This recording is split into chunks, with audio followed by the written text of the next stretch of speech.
Okay, nakapagkayo ba lahat? Coffee. Okay, dapat yung mga nasa likod, okay, sabi mo nga rin kayo walang matutulog dahil nakikita na kayo lahat. Okay. Para sa mga natutulog kayo sa likod, yung mga pictures kayo, legit yun. Okay. Okay. So, we've got few more topics coming up, so be ready. Are you ready? Yes! Are you ready? Yes! Alright, moving on to our next topic. I would like to call Engineer Rosales to introduce our next speaker.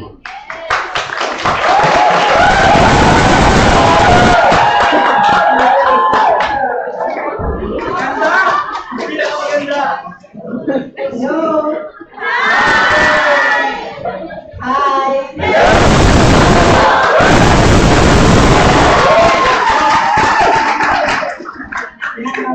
Gising na gising po sila ngayon. Yes! Kaya po muna lahat ng nasa likod. Upo, settle down. Para okay na tayo. Parang makikita yung voice. Go. Okay na? Okay.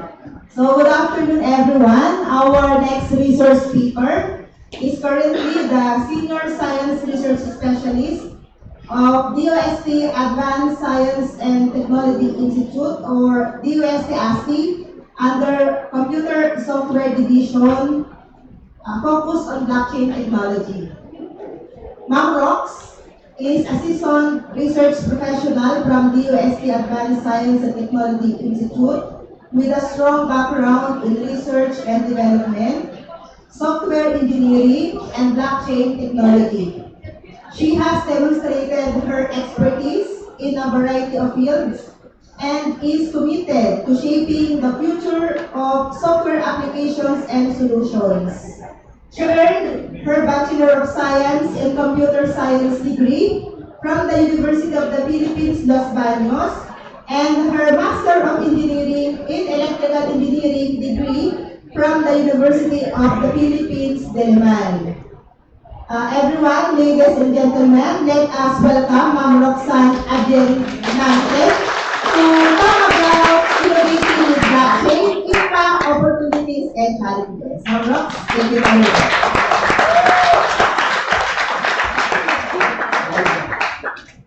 Ito yung updated.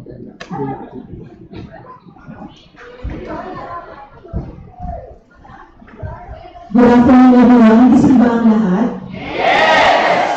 So I was assigned to the most challenging times that after lunch.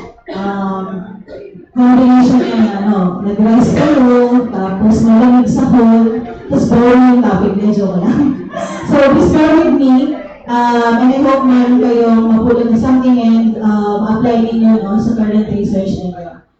So my topic for this afternoon is innovating with blockchain. We'll discuss impact, opportunities, and challenges. Yeah. Before I start, I wasn't able to generate a Menti survey or a form, no? But I want to ask everyone to answer this question: what emerging technology are you most excited about and interested to learn more about? Is it artificial intelligence and machine learning, quantum computing, blockchain or Web3, software 2.0? So this is the second generation software engineering, now yung mga low-code, no-code, immersive technologies, AR, VR, mixed realities, cybersecurity, big data, robotics, cloud computing, Internet of Things. Yung interest nyo ba na dito? Sige, so nasa utak nila yun. Maganda sana kung meron tayong parang word cloud dito, but I wasn't able to generate kasi 50 users lang yung available. Some of these emerging technologies, and by the way, DOST we are into R&D, conducting scientific and advanced research on emerging technologies. So this includes all those technologies mostly. And primarily, si Computer Software Division, we are focusing on quantum computing, systems and software engineering, AI, machine learning, and blockchain technology. So kung nakapili na kayo, o ito yung currently na inaaral ninyo, according to some studies and references, I just consolidated everything, no? Based on demand and interest, job opportunities currently in the Philippine setting, and efforts or readiness of the PH government in terms of regulations and policies and implementation, those highlighted in yellow, ito yung nasa top. Not to include also yung starting salary. Hindi ko na i-include kasi baka bilang may lumipat ng specialization, pero you can search those data naman. So from here, no, yung highlighted in yellow, these are emerging technologies that are currently high in demand and also a lot of job opportunities currently in the Philippines. And also, the readiness of the Philippines in terms of regulation, those highlighted in yellow, meron na siyang efforts, no? So these are AI, machine learning, blockchain or Web3, cybersecurity, big data, cloud computing. Nandito ba yung emerging technology that we want to focus on? Kasama naman. Pero in terms of salary kaya, sa tingin nyo, ano yung pinakamataas na starting salary rate among all those emerging technologies? Yung bias kayo, hindi ako. Hindi, dahil nandito ako. Sige, blockchain ano pa? Sa tingin nyo, yung pinakamataas? Software ko pa ito. Pero actually, quantum computing yung pinakamataas lang. So, if you want the high, kaya lang yun, sabi ni Sir John, di ba?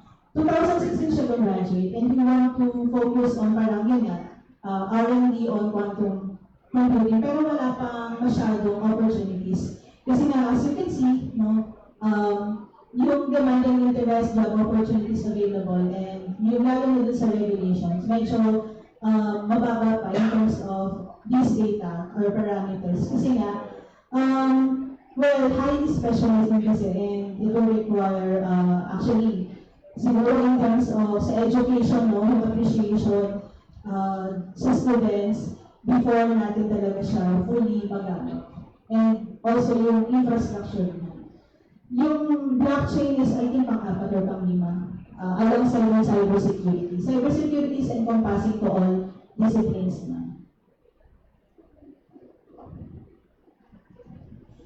Okay, overview of my presentation. So first, we'll just have a brief introduction about blockchain technology and its impact to emerging economies. Blockchain basics, how does blockchain work, components of the blockchain network, and comparison with traditional database systems. Also, blockchain security and privacy, applications and use cases of blockchain in emerging economies, our efforts in blockchain R&D, InDO-ST, and of course our project, the Share project, and blockchain adoption and implementation, and lastly, future outlook for blockchain adoption in the country. So first, let's define what is blockchain. So I know most of you know, we have a meeting with Engineer Marife, and some of you are exploring this emerging technology. Sige, kahit wala kayo ngayon, what comes into mind when you hear the word blockchain? Sigawin na lang. Bitcoin, Axie Infinity, scam, sabi iba na din ganyan. Scam, ano pa? Sige. Cryptocurrency yan. So ito yung mga buzzwords na na-associate natin sa blockchain. Actually, mas sikat pa nga yung Bitcoin kaysa sa blockchain, di ba? Mas makilala yung Bitcoin as compared to blockchain, which is the technology behind the cryptocurrency. So, siguro in a nutshell, or in analogy, no, you can think of a spreadsheet. No, itong spreadsheet na to, it is being maintained and saved across many computers. Okay? So every time you update a spreadsheet, this spreadsheet, everyone in the network will have the same copy.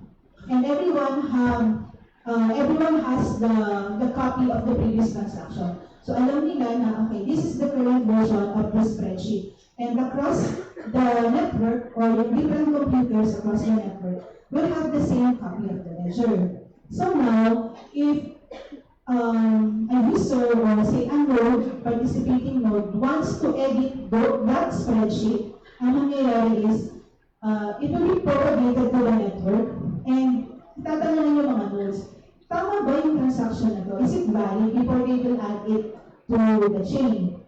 Kapag nagdadali yung mga nodes, yes, but may consensus that this is a valid transaction, so mapoproceed yun. And everyone will siguro compete, or siguro the term is, kasi di ba yung mining na tinatawag, if you heard that term na mining, may mga tao na nag-resign na sa profession nila and pursue yung mga mining career, yan, bumibili lang sila ng servers and magtatayo sila ng sarili ng data centers to conduct mining. So ginagawa ng mga validators na yun, they validate if the transaction is valid, and then kapag sila yung nakasolve ng hash puzzle or yung problem presented by the network, sila, that's the time na ma-add yung transaction na yun sa doon. So, in a nutshell lang, everyone has the same copy of the ledger across the network, and it will be impossible to tamper that spreadsheet kasi it was agreed by the state of the ledger, or the state of the spreadsheet was agreed by all the participating nodes in the network. So, mahirap mag-tamper, mahirap mag-edit, or mahirap mag-delete ng any transaction sa isang ledger. So, it is decentralized, meaning not being maintained or saved sa isang central server lang, or being maintained by a central authority. And this is also distributed, meaning federated, no? Well, geographically and siguro by a network, it's federated. So, nodes are being maintained by different entities. So, masasabi natin na these nodes are independent from one another, and they actually have the say to the state of the ledger. So that is consensus. Okay, blockchain's hottest application. So, nabanggit na natin kanina to, Axie Infinity and Bitcoin. These are the first generation na blockchain, ano. And blockchain actually, it was coined from a paper published by Satoshi Nakamoto in 2008. So, pretty recent paper. And it was stated there na he developed or he or it or she, we don't know the exact identity of that person, si Satoshi Nakamoto. It is a pseudonym. He invented the Bitcoin, not really the blockchain, but Bitcoin. So, Bitcoin or peer-to-peer na electronic cash system. And he didn't mention about, or it didn't mention about blockchain, but the underlying technology, how did he create Bitcoin, or bakit naging possible ngayon yung Bitcoin is just because of that white paper published in 2008. So now, meron ba dito into crypto? Cryptocurrency, meron. May mga NFTs, ganyan. In Axie Infinity naman, Ethereum-based yan, kung nilalaro kayo. Before, hindi ko nagigets how Axie Infinity works. Parang may nag-invite sa akin, during pandemic ko nag-book, di ba? 2021 na 2020. Parang nagiging scholar ka, no? Kahit hindi ka estudyante, scholar ka. Dito sa Axie Infinity. Pero non-fungible token-based siya. So meaning, yung mga characters dito, parang being associated as non-fungible token and you can earn Ether coin. So yun, convertible to cash yun. So ngayon ba, magkano na yung cost ng isang Bitcoin? May idea kayo? So yung cost ng isang Bitcoin ngayon, as of today, is 2.3 million pesos. So kung into Bitcoin kayo, malaking amount talaga yan. Kung meron kayong kahit hindi 1 Bitcoin kahit maliit na percentage lang, malaki yung value niya. And Ethereum naman, I think today is around 123,000 pesos if you convert it. And there are other cryptos, no? These are first generation, more on cryptocurrency based and non-fungible tokens. But in USD ASCII, we also want to focus on non-cryptocurrency applications. Kasi minsan, we often associate blockchain to cryptocurrency. But blockchain is really powerful and there are a lot of applications that can be developed using blockchain. And we can leverage these technologies. Yung technology behind blockchain is actually cryptography. This was established 1900s pa, and even distributed network during 1960s, 1970s, even before artificial intelligence. Peer-to-peer network, distributed and decentralized network, these are established way before these emerging technologies appeared. AI, quantum computing, quantum computing and AI, matagal na rin sila 1960s, 70s. But the technology behind blockchain is actually established way back pa, the 1970s or 1960s, 1970s, and even cryptography in 1900s. Ang kagandahan lang na when Satoshi Nakamoto wrote the paper, the white paper, nagkaroon ng use case which is na-validate na, okay, we can leverage this disciplines and technology to build something na secure and immutable ledger, tamper-proof, not editable, and encrypted.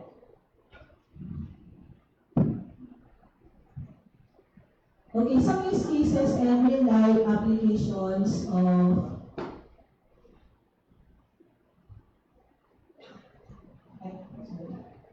edit. You can add, but you cannot edit or create. So every transaction will be recorded. Para lang siyang mag-add ka lang na mag-add ng record. And it is being organized in the block, kaya siya tinawag ng blockchain. So for instance, we can look at these blocks, block 0, block 1, and block 2. Say I have these blocks in my network. And for instance, sa block 0, I issue the data na, well, good morning or good afternoon siguro for the session.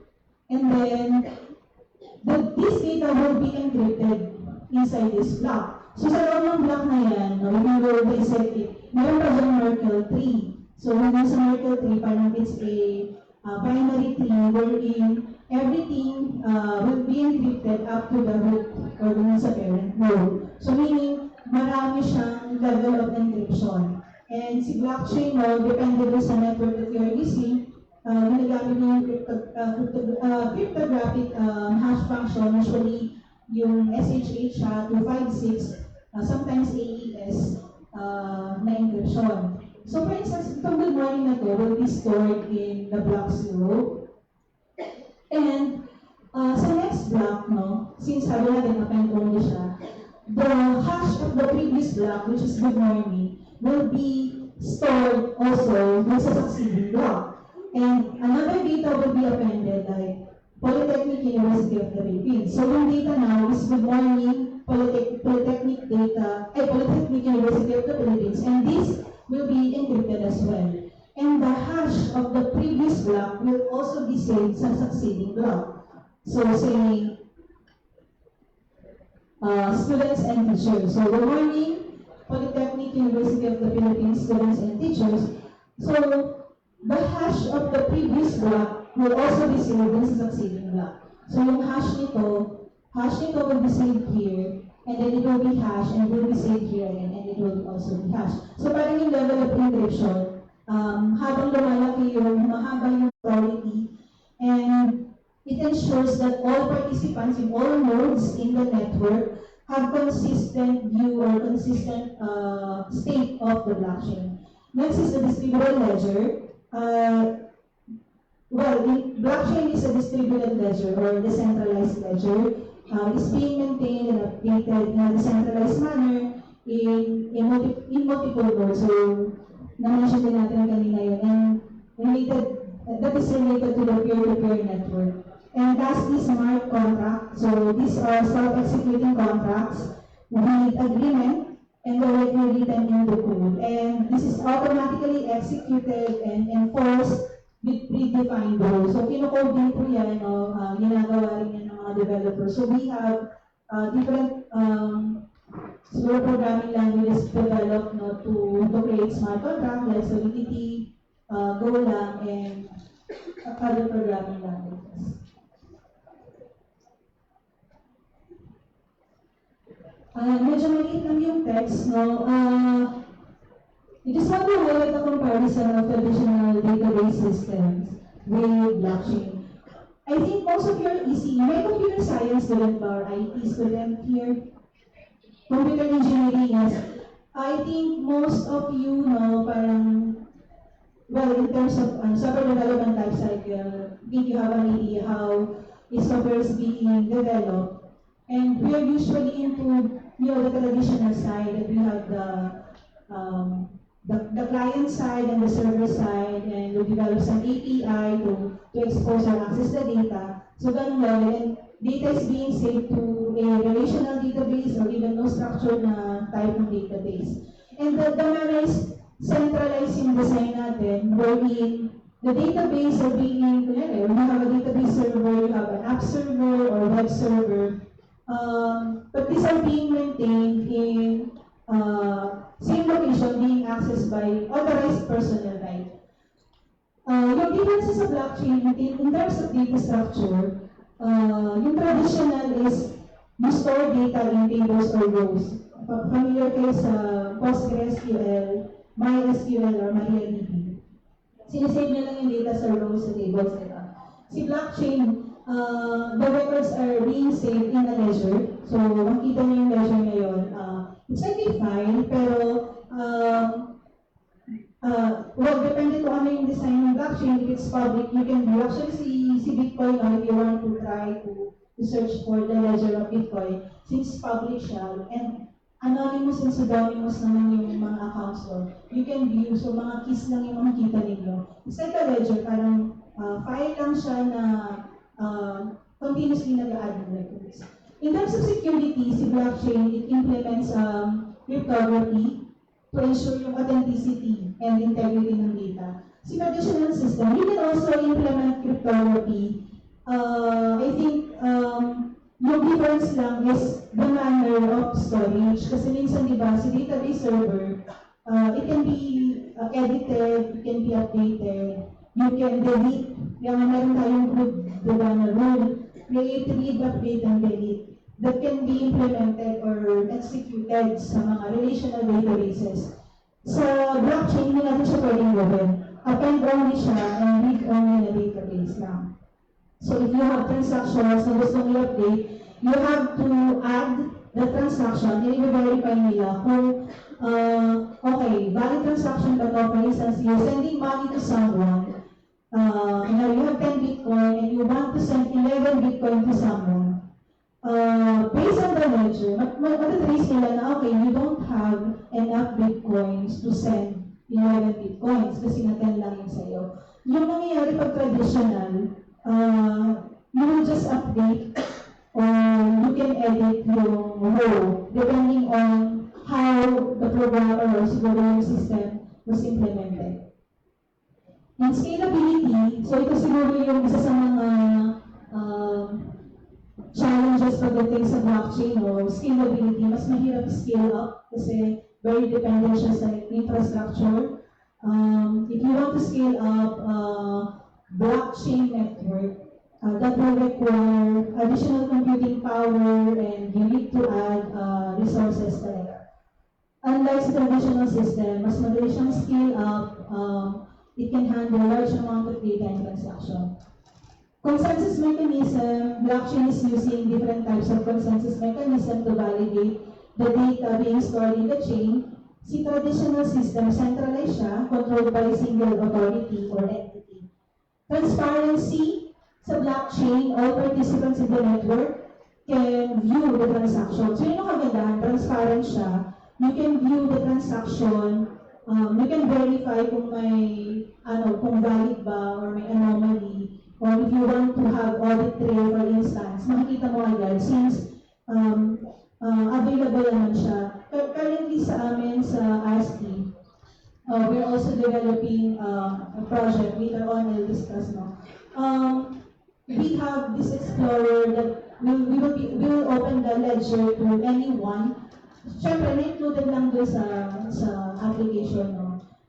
They can view any transaction, hindi lang yung sa transaction nila. Pero, yung assurance naman is pseudonymous or no personal data will be exposed or being associated to the transaction. Pero the system can trace back kung kanino yung mga IDs nila. So, traditional system, in terms of transparency, it can be opaque and access to the data is controlled by the database administrator. Diba usually, sa mga IT companies, diba, or if you're developing something or maintaining a system, may mga database administrators yung mga companies kasi sila yung nagme-maintain, parang sila yung may authority, may access doon sa database. And if you want to, edit something, parang na labas na doon sa interface o hindi na kayang gawin ng interface, we tap them para i-edit yun. I don't know kung merong into database administration sa inyo or studying about database. Pero I hope you're getting yung just yung ginagawa ng database administrator. Okay, in terms of privacy and security, okay, yung parang question sa blockchain, kung secure ba talaga yung blockchain, no? Since I mentioned earlier that blockchain is based on decentralization and cryptographic algorithms are being implemented, and there are consensus protocols bago makapag-update or makapag-store, makapag-add ng record. There are several potential attacks that includes yung 51% attack, civil attack, and double spending. So yung 51% attack, if you have, di ba, I mentioned kanina, yung isang spreadsheet that is being maintained and saved across different networks. Say you have 10 nodes na nag-verify ng transaction. Yung 51% attack, 5 plus 1 lang siguro. Doon sa, sabihin natin 6 kasi hindi naman natin pwedeng hatiin yung isang node. Sabihin natin na you gain access or control doon sa sa 6 out of 10 nodes na nag-validate. That's the potential vulnerability. Yung sinasabi ko kanina na, kunyari si Alice, she has in 10 Bitcoin, pero gusto niyang mag-send kay Bob ng 11 Bitcoin. If si Alice has control doon sa network, doon sa at least 6 lang, 6 out of 10 nodes. Kasi yung consensus mechanism na proof of work, at least 50% lang ng node ang mag-agree. Pasok na yung transaction na yun. So, pag nag-agree yung 6 na yun, what will happen? No? Parang, nakapag-send ako ng 11 Bitcoin kay Bob, kahit 10 Bitcoin lang ako. So, yun yung isang potential attack. Currently sa Bitcoin, possible pa yung 51% attack. I think that's impractical and economically implausible kasi that will require a lot of money and a lot of computing resources. Even the richest people in the world, hindi nila ina-attempt na i-control yung at least 50% ng miners. Isipin nyo yun, no? All throughout the world, you have control doon sa miners or yung computing resources ng buong Bitcoin network. I think when I computed, no, hindi na kinakaya ng calculator yun. Kasi astronomical yung number nun. Hindi siya, parang, even the richest people in the world, no, hindi nila kayang bilhin yun. So yun siguro yung power ng blockchain. No? Once you, example for Bitcoin na, mahirap siyang i-attack if you don't have the computing resources, the money, and yun, yung isang ASIC, yung application specific na integrated circuit, yun kasi yung pang-mine lang talaga, yun ang ginagawa lang is na pang-mine lang ng Bitcoin. Baka hindi pa, I think, yung makukuha mong reward, kasi every time you mine a block sa isang, nakapag-add ka ng transaction sa Bitcoin, you will be rewarded by, I think, 14 million pesos. Pero, paano nila na-mine yun? Mas malaki pa yung gastos nila doon sa computing facility nila. So, is it really worth it to invest that large amount of computing resources para lang ma-hack mo yung network? So, civil attack naman, so Donymous, di ba? Sometimes, yung civil kasi is parang you're creating different identity. For example, napanggap akong si person A, B, C, D, E, tapos na-join ako sa network. Tapos, pansinin nyo to sa mga social media. Sinong may Facebook, Instagram, yan, Twitter. So, kunyari, di ba may mga contest ng paramihan ng likes, ganyan. So, yung iba, gumagawa sila ng maraming accounts or, bumibili sila ng votes. So, Donymous kasi yung usual na account, parang alt account nila yun, yung mga alternate account nila. I know, meron ko uso yun ngayon sa Generation Z and Alpha, yung maraming accounts, parang may pang stock, may pang may pang official, ganyan. So, gumagawa sila ng maraming account, and then, they will try to gain at least 51% yung network. Pero that will be impossible kasi yung isang account that will be associated to a computing resources. So, hindi ka lang pwedeng floating. Unlike sa usage natin ng social media, that we can create multiple accounts without stake, di ba? Wala naman tayo masyadong effort to do that. Pero dito, when you create a Donymous account, or if you want to participate in as a node in a blockchain, dapat meron kang computing resources. So, kung gagawa ko ng person A, B, C, D, E na account, and I'll try to, hanggang F, I'll try to get at least 51% control of the nodes, it's almost the same as sa 51% attack na I really need to be rich and powerful to acquire all those resources. Pero hindi naman siya practical and economical. And as mentioned nga, astronomical numbers na yung pinag-uusapan natin dito. Yeah, so these are the two most common and popular consensus mechanism, proof of work versus proof of stake. So proof of work, ito yung ginagamit ng Bitcoin, we call them miners. Sa proof of stake,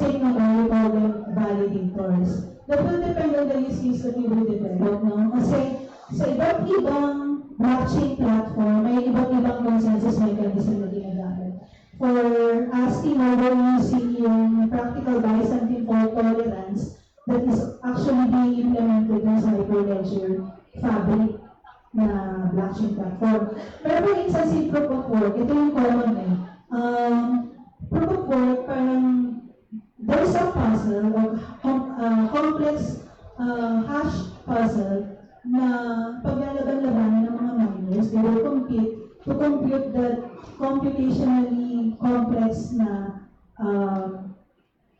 hash puzzle. And kung sino yung mauna na makasolve ng puzzle na yun, sila yung mabibigyan ng reward. So, sa case ng cryptocurrency, sabihin na natin ulit na Bitcoin, since ito yung,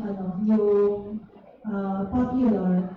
So, once you mine a block, yun nga, 14 million pesos, 6.25 Bitcoin times, diba, 2.3 million. So, around 14 to 15 million pesos yung reward mo.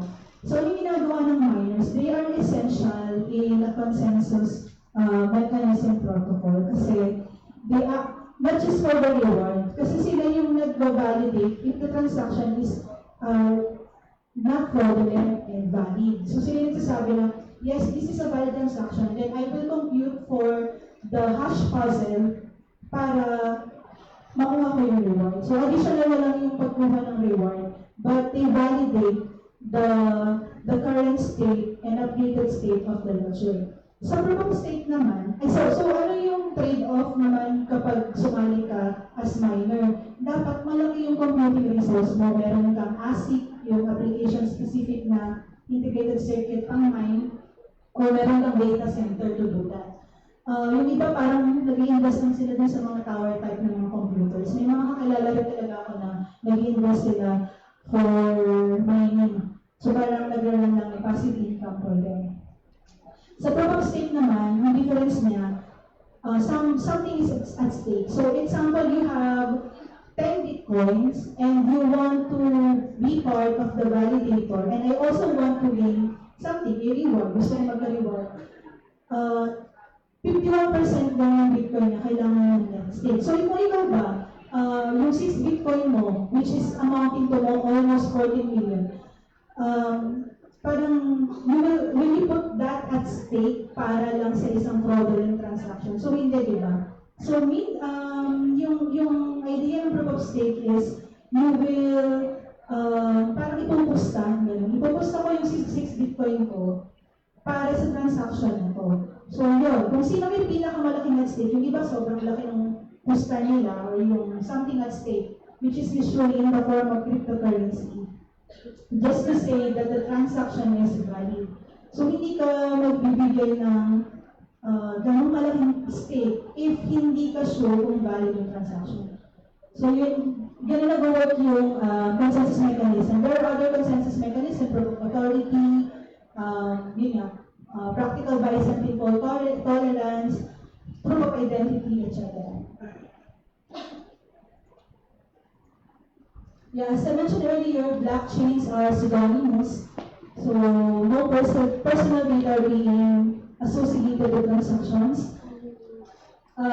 Users are just associated with addresses, and usually identities are represented by public keys, digital address, and these addresses are generated using cryptographic algorithms, and these are unique identifiers, so as we know how cryptography works.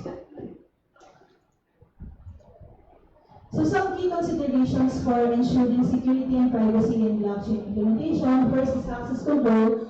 We have to set the granular access control. Hindi ibig sabihin na secure si ledger or si blockchain.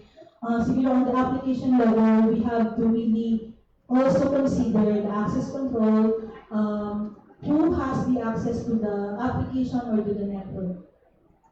Next is consensus mechanism. Carefully choose what type of consensus mechanism to use depending on the use case that you are developing. So marami tayong choices dyan, but that will depend on the blockchain platform that you will be implemented. Encryption, so as mentioned, the use of cryptographic algorithms are essential for blockchain to be secure. Pero usually implemented na siya dun sa mismong platform. But you can also implement a more strict and personalized pa na type of encryption for security in the application level at least. Anonymity, so as mentioned, blockchains are pseudonymous and anonymous. It's important to maintain the anonymity of the nodes and users participating in the chain. Continuous auditing and monitoring, I think lahat naman ng applications kailangan yan. So to keep track of, example lang, may mga attempts or may fraudulent transactions na nangyayari. And then regular updates in terms of yung sa application, no? Yung mga hackers natin, no? And even vulnerabilities are also being updated once in a while. Almost every day may mga bagong release na vulnerabilities. So it's okay to maintain and have regular updates. Okay, use cases of blockchain in emerging economies. First, supply chain. Alam ko medyo rampant na at narinig niyo na yung supply chain. But this is actually the actually not really number one, pero most applicable na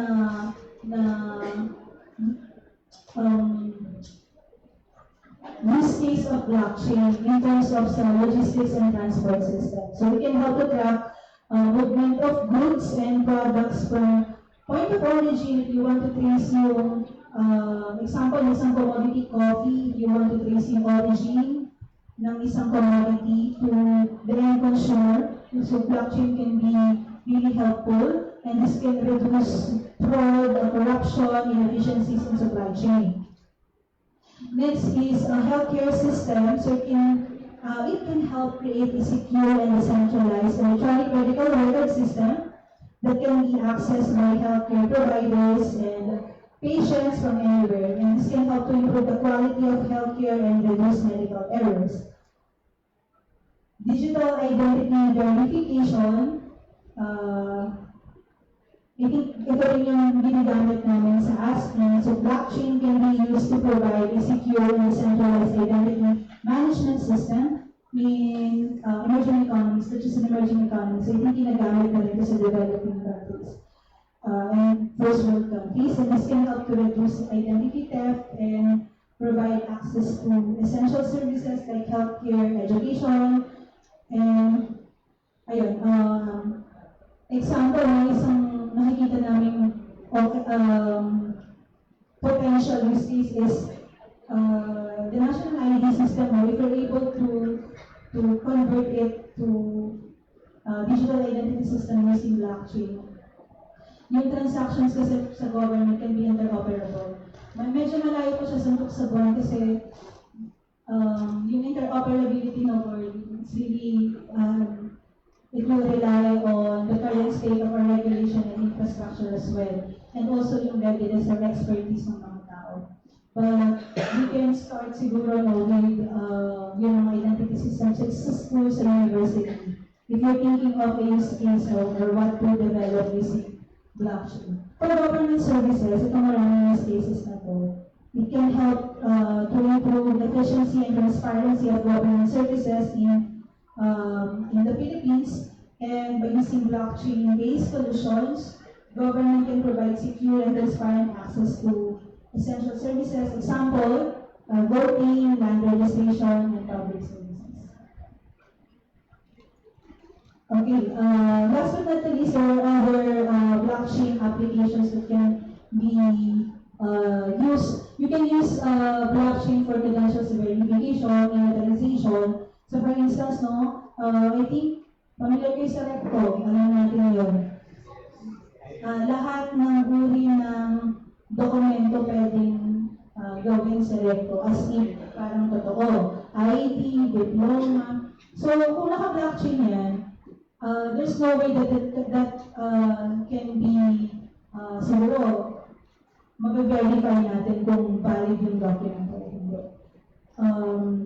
So it's a matter of siguro how are we gonna start kasi nga medyo bago pa rin yung technology. But you can also consider this a credentials verification. Example ng mga credentials that being verified by example industry or public sector para sa mga students na nag-a-apply sa mga trabaho outside, no? Yung diploma nyo, kung graduate ba talaga, yung estudyante dito. Recently, parang merong mga claims, di ba, na may nag-toxic sa school, claiming that that person is a graduate of, example, UP, magna cum laude, pero na-verify, tapos na yung event and all, na hindi pala totoo yung credentials niya.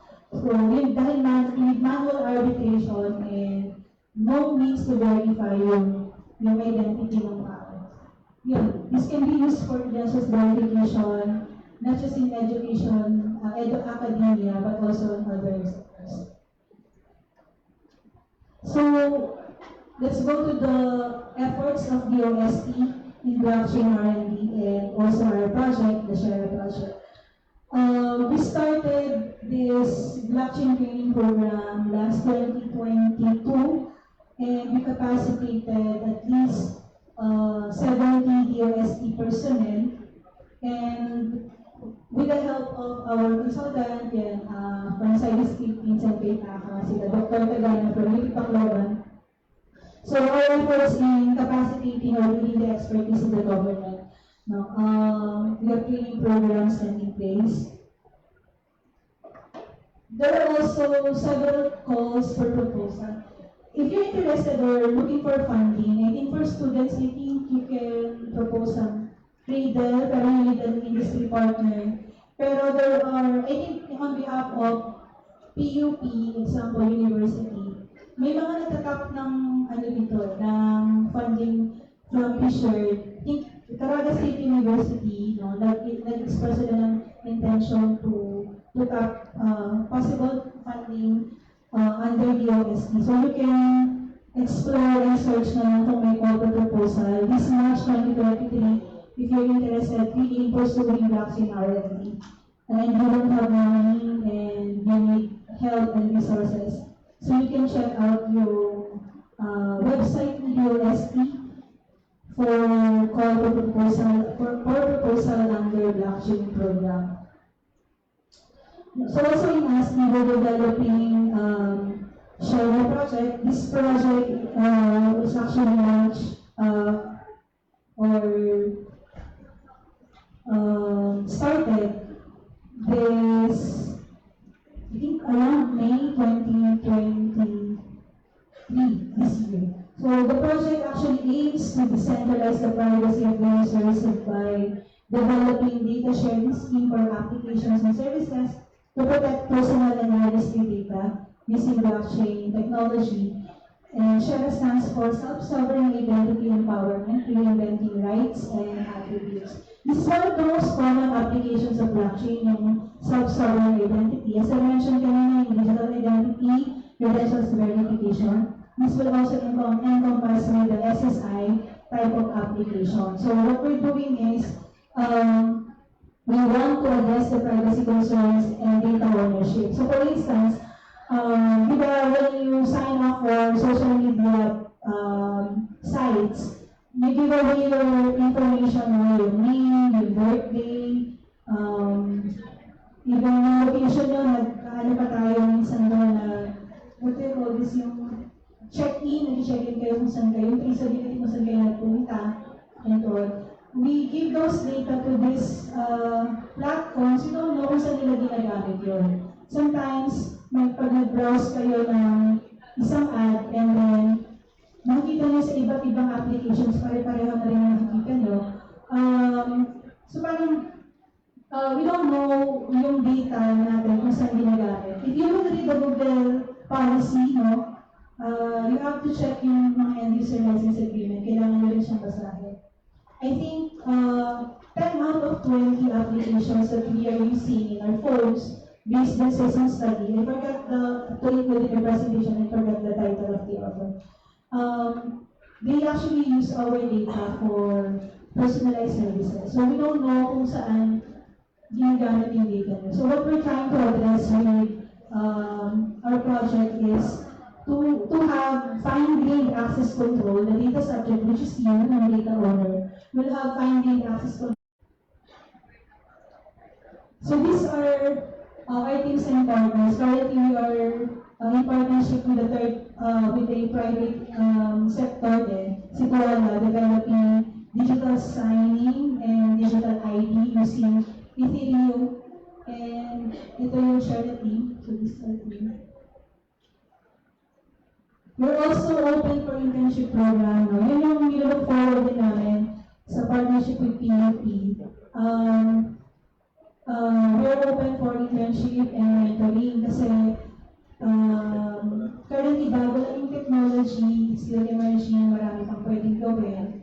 We can explore areas for collaboration and research. We can write paper together, develop application together. We're also planning to conduct we want to partner with industry then to conduct hackathon. So potentially, if we're able to partner with that industry partner na inay namin, maybe we can collaborate and conduct hackathon so we can help you then how in development. So not just yung mga high level lang na information about blockchain. So we hope to teach students then how to develop smart contracts and also think of a use case that can be applicable to the government and academic. So we also have IEC activities recently with the University of Luzon for appreciation. Since yung blockchain wala pa siya sa curriculum, ginagawa lang natin siyang parang special topics or special course. Pero yung unlike AI na meron na talaga siyang master's in AI, PhD in AI, pero sa blockchain, hindi pa masyadong establish yung curriculum natin for blockchain. So mabilis na lang to, challenges and opportunities. First, emerging technology. This is a pretty new technology. In terms of skills and capacity, meron pa rin tayong gap. But I think we can view this in a, siguro, we can make this an opportunity na rin. Kasi nga, this is an emerging technology.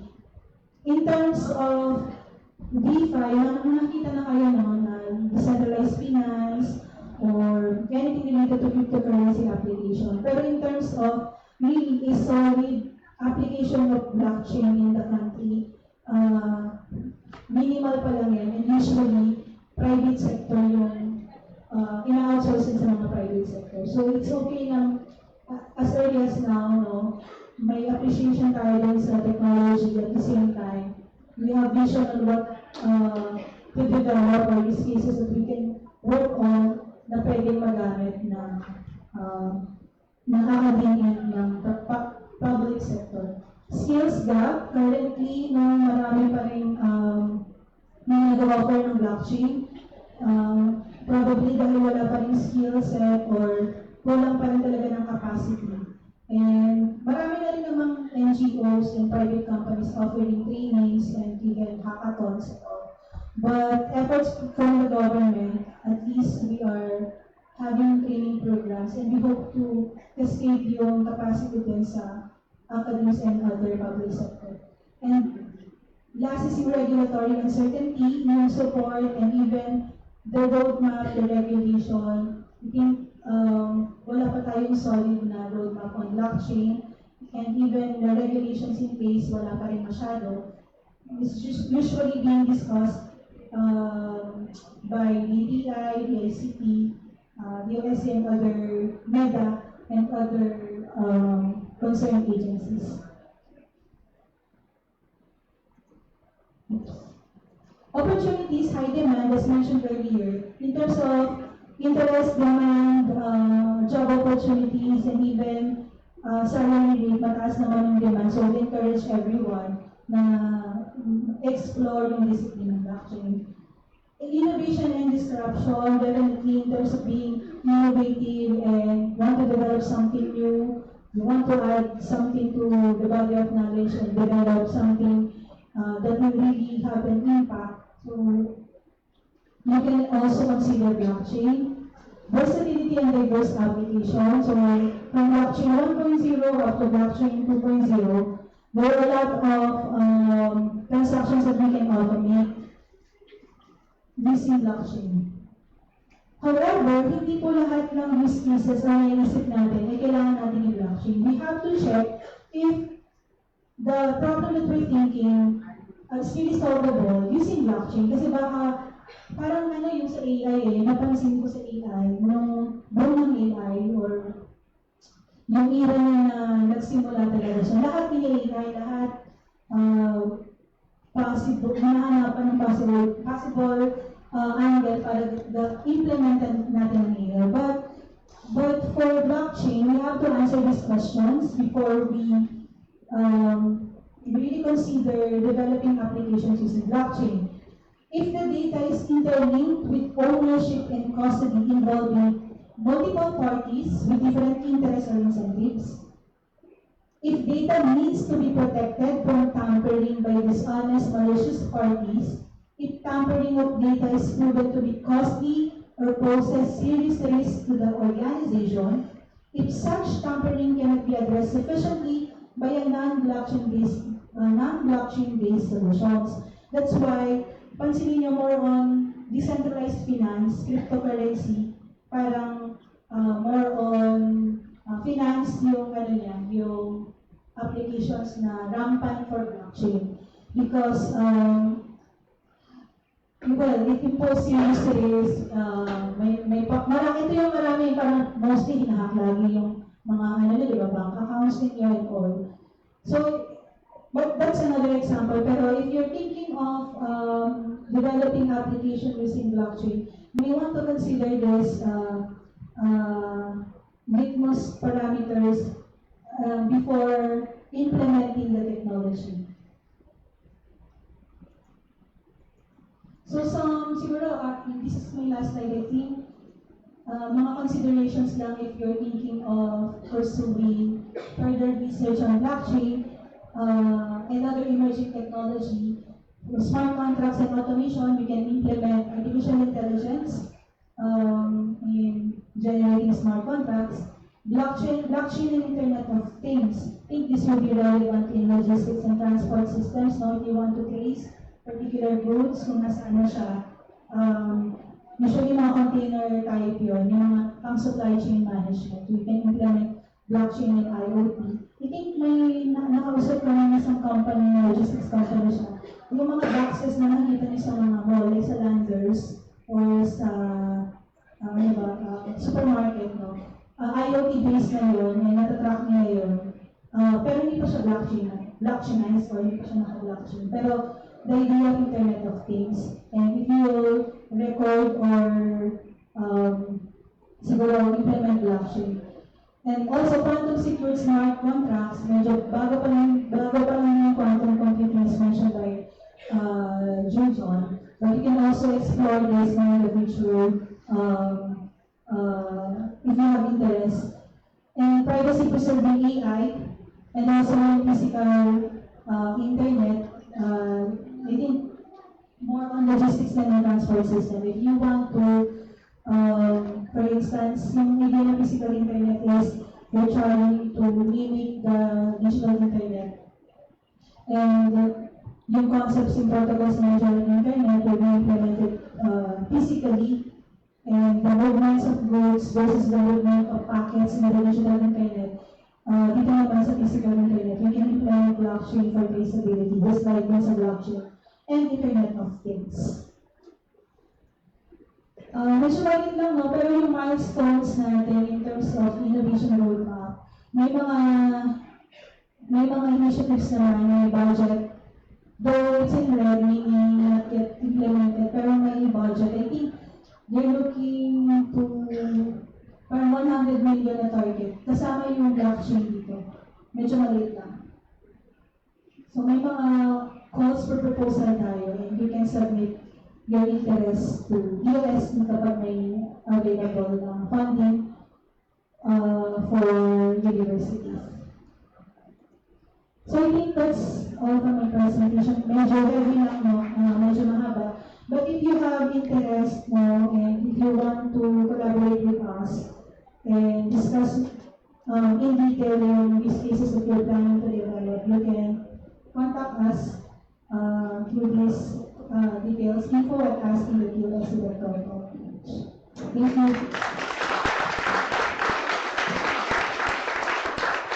Thank you so much, Ms. Roxanne. Okay. Moving on to our Q&A portion. Hello. Hello. So, everyone, anyone any questions about blockchain? Yes? So, good morning po. May dalawa po akong tanong na medyo na-related po sa Terra Traffic. What were the reasons for creating your own private blockchain network instead of using public blockchain network that is cheap na high performance po na tulad ng Solana, Aptos, or Zoom? And yung pangalawang question ko po, ano po yung steps na ginagawa po ninyo to prevent majority attack? Sige. Yung first question why we resorted to using Hyperledger and yung private-based na blockchain. As mentioned earlier, yung mga use cases kasi very defined yan. We have different types of blockchain, di ba, yung permission, merong federated, meron yung public. For our use case kasi that involves personal data and work, I think more on those consensus mechanism yung may mga ganong klaseng attack mo. And known kasi yung nodes, we know who will own the nodes and who will verify yung mga transactions. So for us now, parang wala pa kaming nakikita na potential area for yung majority attack sa network because we're using yung practical Byzantine fault tolerance na implemented using Hyperledger na fabric network. So actually, si Hyperledger Public Network, hindi rin siya free. Parang we're just using yung testnet niya. Pero we're looking into actually, we tried Ethereum, pero kasi diba, you know, the gas fees and all. We also try we just implement sa simple na sa Ganache lang siya, pero Ethereum din yan. If you will deploy it kasi sa network talaga na main network, ayun, that will really cost something. Kaya parang kailangan din namin mag-invest on that. Pero as of now, we're using yung practical Byzantine fault tolerance. Iba doon sa yung consensus mechanism na yun, if you're familiar, parang there's certain fault lang na parang threshold na fault. Though the technology is embedded na kasi dun sa Hyperledger fabric, so we don't really dissect yung idea na. Pero may threshold lang, like 2 to 3 faults lang, it will be tolerable. So parang 3 faults plus 1, gano'n yung default niya. Pero usually, di ba, nire-redefine nila yun. As of now kami, we're just using yung status code ng Hyperledger fabric. Thank you po. Okay. Thank you so much. And questions, anyone? Everyone? Any questions about cryptocurrency? Okay. So, again, there is no more questions now, so let's move on to awarding ceremony. Okay. Let's express our gratitude by awarding the certificate to Ms. Roxanne S. Aviñante.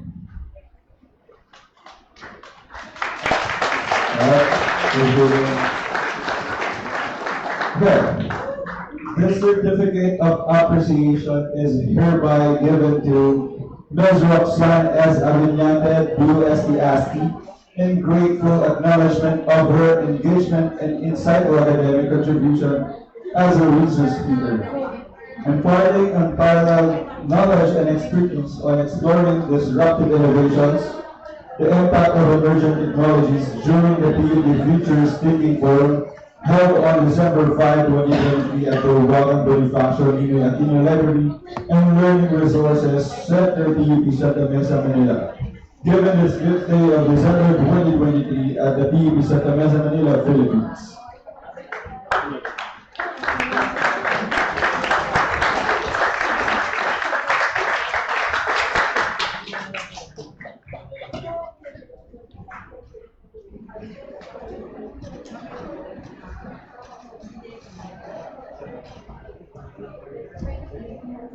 Thank you so much, Miss Roxanne.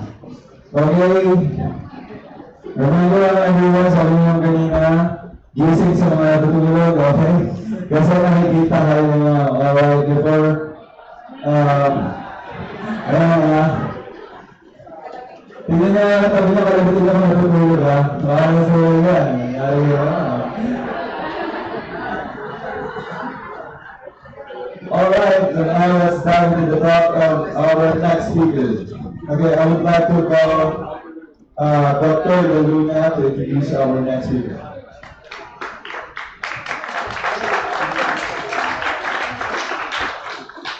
For our fifth speaker for the day, to discuss the topic entitled Data-Driven Society, the Influence of Social Sensing, to be delivered by our speaker, Mr. John Kevin C. Abonita.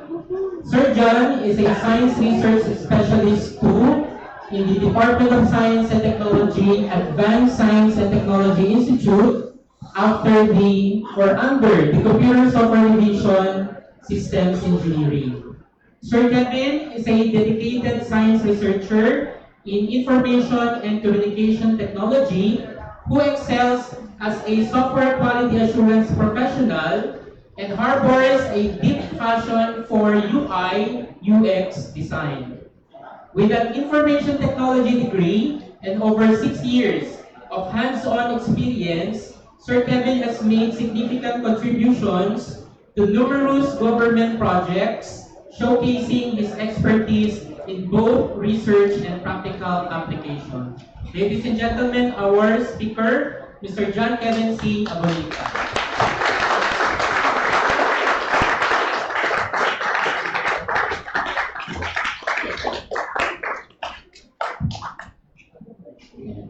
Yung magandang PUP. Why pa ba kayo? Sige.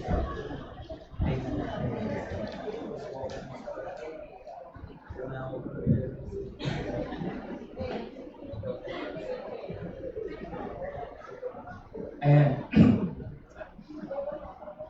Nabanggit kanina ni Ma'am Rox na yung mga buzzword na emerging technologies na yun sa ICT area. So, meron doon regarding big data and Internet of Things. So, my talk will somehow touch on that, and ito yung title na, Data-Driven Society, the Influence of Social Sensing. For the outline, sensya na kung medyo malita. Una, let's define ano ba yung data-driven society and yung social sensing. And then, tingnan natin yung data growth until 2025. And then, yung mga industries na nag-leverage ng mga big data na available. And then, we're going to discuss also yung impact ng data on a personal level and societal level. And then, different components of social sensing and then applications as well. Mga concerns sa privacy, and then yung behavioral shifts ng mga tao na nakaka-experience ng social sensing.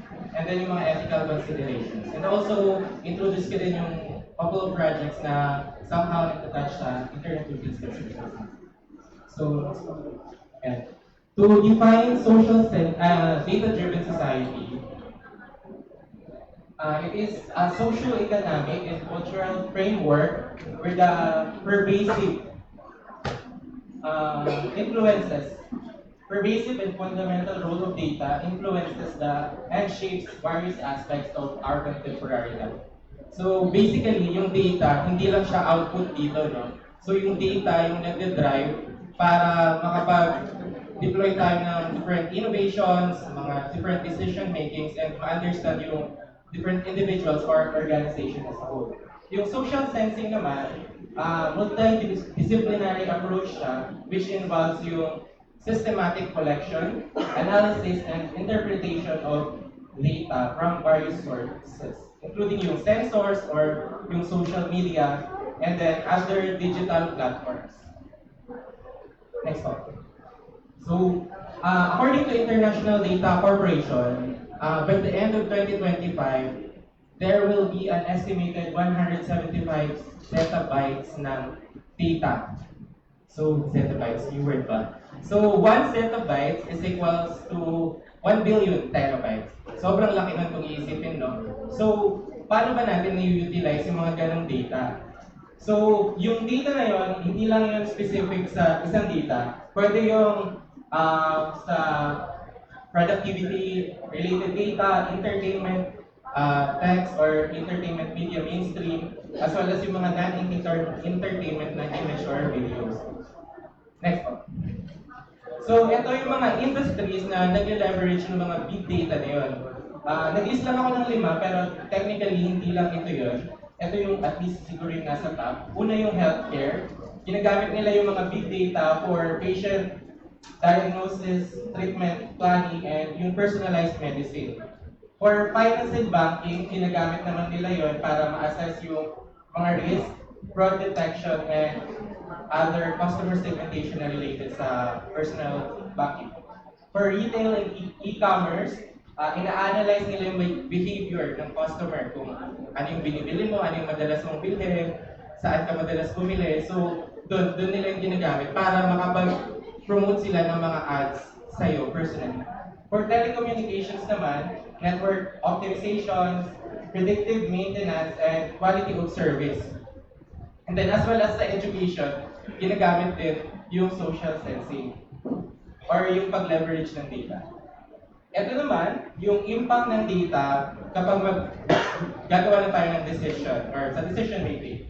On a personal level, data can help people make informed decisions by providing them with insights into their behavior, preferences, and habits. For example, data from fitness trackers o yung mga smartwatch nyo, di ba? Nagko-collect yun ng data, if you are aware. Pero, nagko-collect yun ng data. So, with the data na available sa mga trackers na yun, pwede tayong maka-generate ng mga plans. For example, by next month, kailangan mo makatakbo ng ganito kahabang kilometer para masustain mo yung health or etc.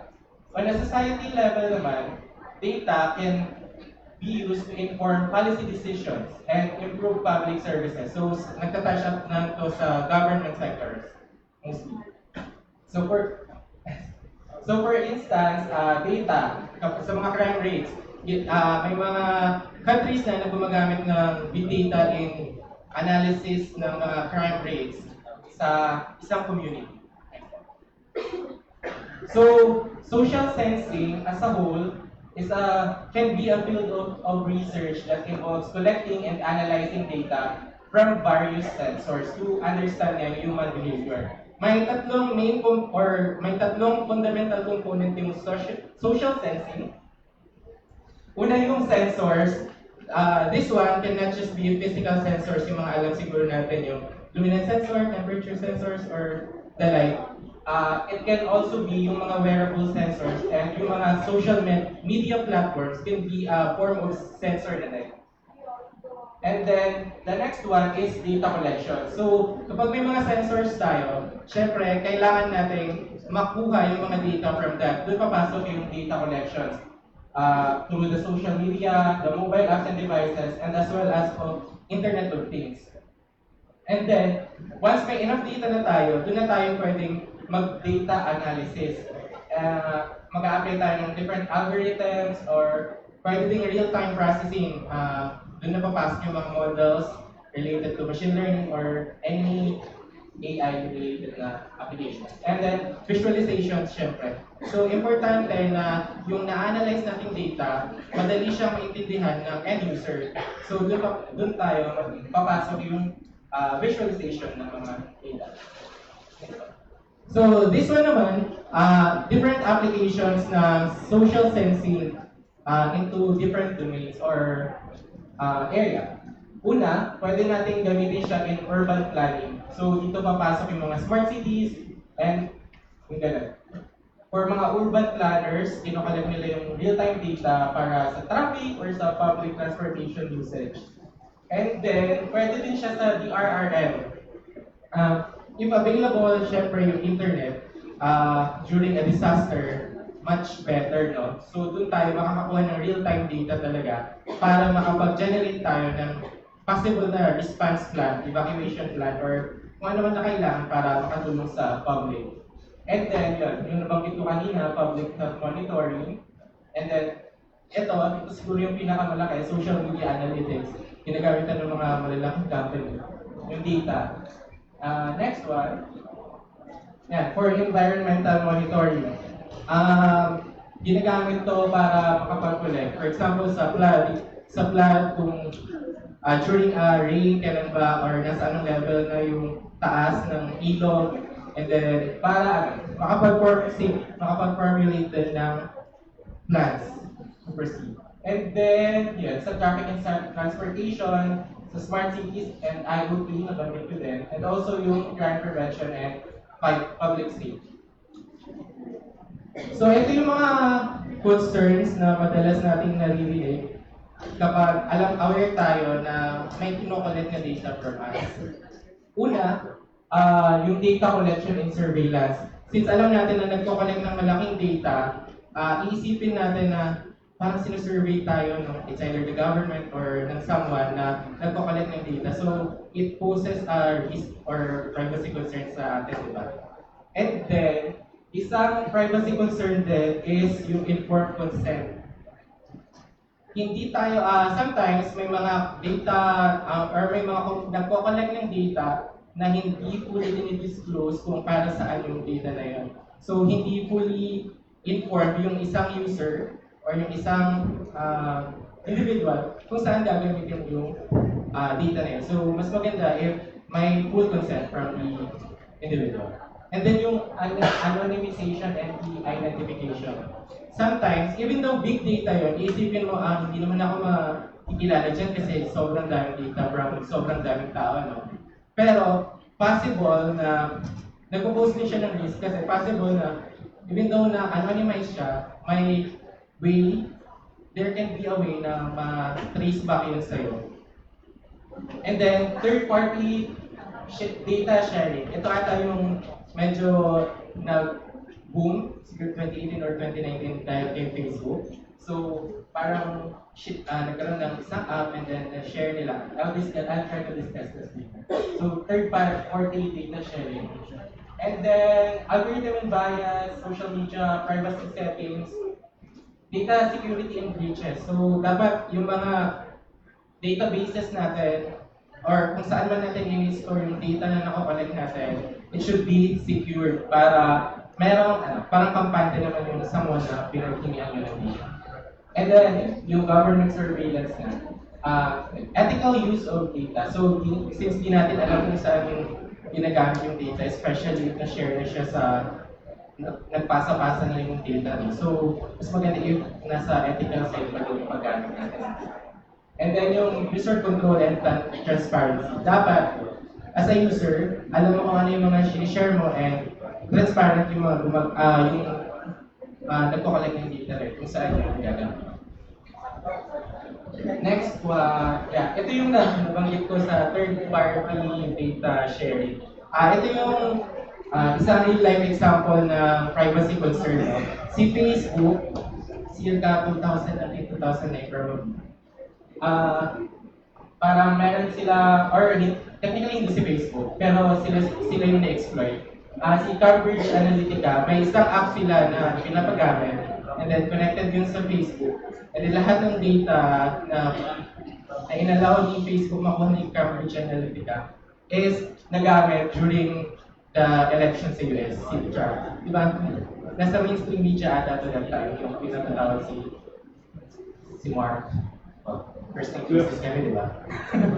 Si Mark sa Corte para tanungin regarding sa data policy nila. So, ito yung isang real-life example ng third-party data sharing na privacy concern.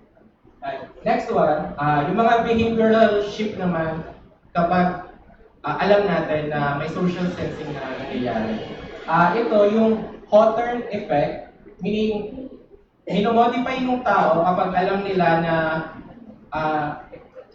merong nag-o-observe sa kanila. So parang nagiging cautious sila dun sa mga ginagawa nila. Yun yung Hawthorne effect. yung mga possible na ano doon, gagawin ng tao is magkakaroon sila ng privacy concerns na and self-censorship. So, babawasan nila yung mga digital footprint nila and then yung mga behavior nila parang somehow hindi na siya match sa physical behavior nila and then yung online behavior nila. And then, yun, nagkakaroon din siya ng trigger para sa someone na mag-aral, ma-increase yung digital literacy niya. Next one. Another behavioral shift na nakikita is yung bandwagon effect or yung para kapag kung ano yung uso, susunod ka na lang, di ba? This one can be a double-edged sword kasi pwede siyang maganda kapag susunod ka sa someone as long as reliable yun or hindi naman kapag hindi authentic yung mga behavior. Yung isang example dito is kapag may mga marketing ads, yung mga influencer, di ba? Gusto ngayon yung mga social media influencer. Parang, ginagamit ko itong skincare na to, so bibili din ako. So, yun yung possible na bandwagon effect. Siguro yung magandang example dito. Na-try nyo na bang humikap sa loob ng isang jeep? Kapag may isang humikap dyan, sunod-sunod na yan. Mapapansin nyo yun. So, yun. Next one. Ito naman yung mga ethical considerations na kailangan gawin ng mga data processors. Yun. Kailangan i-protect nila yung privacy ng someone. Doon papasok yung anonymization na. And then, yung data minimization. Ang twister pala. Anonymization, minimization. Sorry. Sige. So, data minimization. So, as much as possible, you collect the least possible data na kailangan mo, especially if for research purposes yun. You collect lang yung mga importante na related dun sa paggagamitan mo. Iwasan natin yung mga personal data identification na makakasagabal sa privacy concerns ng mga tao. And then, yun, yung transparency din, as I have said, kailangan transparent tayo kung saan natin pinagpili yung data. Yung fairness and avoidance of bias, this one is more on sa analytics side na. So, may mga algorithms tayo na ginagawa, no? And yung application natin ng biases doon, kailangan fair and ma-avoid natin as much as possible. Possible kasi na yung data natin or yung population natin, di ba, parang mga matatanda, pero yung bias mo nasa mga 16 to 18. So, magkakaroon ng mismatch na result. So, yung accountability and responsibility, important din siya. And then, user empowerment. Kailangan yung user, may power siya kung gusto niyang gawin or i-delete yung mga data na na-provide niya. So, yun. And then, of course, kailangan legally compliant din yung mga data collector as well as if for research practice siya, as I have said, kailangan ethical siya. Next one. Yeah. So, introduce ko lang yung couple of projects na ginagawa namin sa DOST ASCII related to social sensing and Internet of Things. Meron kami mobile application na dinevelop to capture yung mga sensor data na nasa phone natin. So basically, isa siya yung tawag namin is KOOH, K-O-O-H, or from the Tagalog term, K-O-H-A, Kuha. So wordplay lang siya. So, di ba kapag nagpipicture tayo, picture lang and then share sa social media. Pero what if yung mga data na, or yung picture nyo can more than just be a simple selfie. So as you take pictures, yung lahat ng sensor data na nasa phone nyo, i-attach natin sa photo and then we'll allow the user to share it to the community para magamit for research or for analytics in the future kapag naka-generate na tayo ng big data. So ito yun. Next po. Short video. The way we use data is evolving. What if we create a platform that will enable us to generate big data? Introducing KOOH. KOOH is your one-of-a-kind camera app that captures your smartphone's built-in sensor data as you take that precious moment. Kuha offers cool features that allow users to experience photo taking and sharing to the next level. It just takes an account to share your photos to the Kuha community. Kuha lets you capture beyond moments in just one tap, wherever, whenever you are. Enjoy browsing through photos shared by other users from the Kuha community.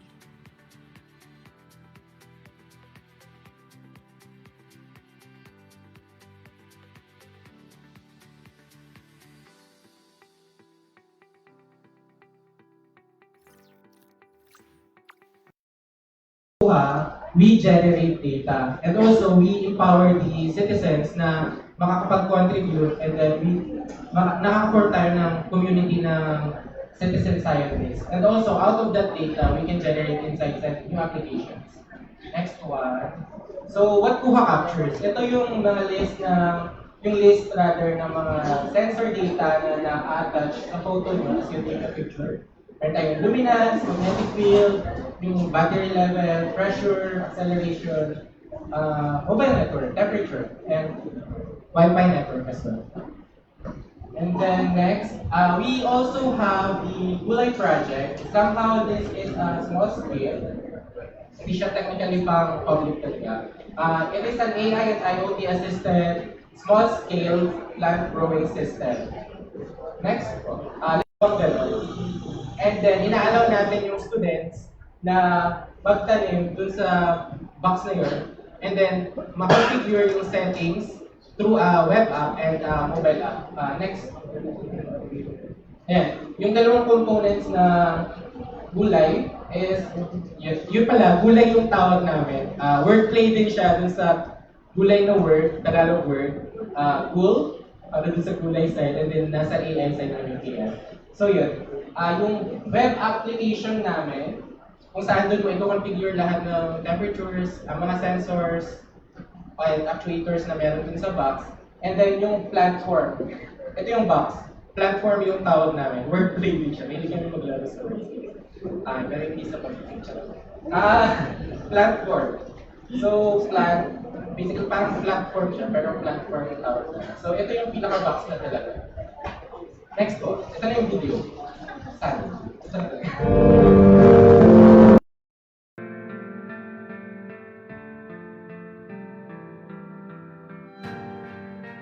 To ensure that tomorrow's generation will not go famished, it is the social responsibility of everyone to set in motion plans of action that will encourage the next generation to take interest in farming.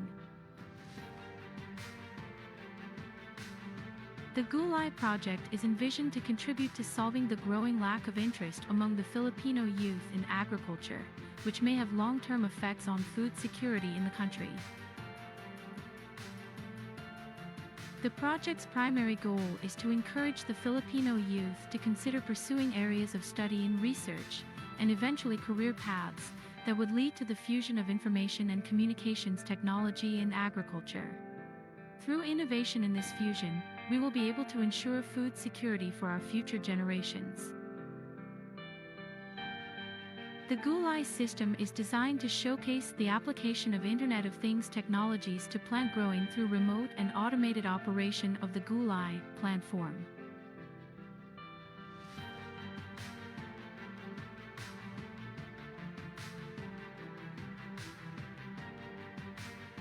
How does the Gulay system work? It will also showcase the application of artificial intelligence and statistical methods in the analysis of the multivariate datasets generated from the plant growing platform. The output of this analysis can be used to generate plant growth models.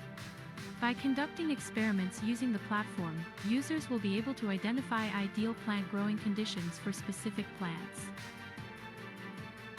As the population of the Philippines continues to grow, the demand for food will inevitably increase. Based on this premise, we need a generation of spirited and diligent young Filipinos to feed our nation, and a government to help them in doing so. And so yung Gulay project, yung attempt namin para encourage yung mga younger population na maging certified plantita and plantita. Ayan. So to conclude my talk siguro, let's think of social sensing, data collection, na parang yung mga Shopee or Lazada parcel natin. Let's handle it with care. Or kapag yung mga ginagamit ng mga alcohol sa marketing, no, let's use data responsibly. Yun lang. Good afternoon.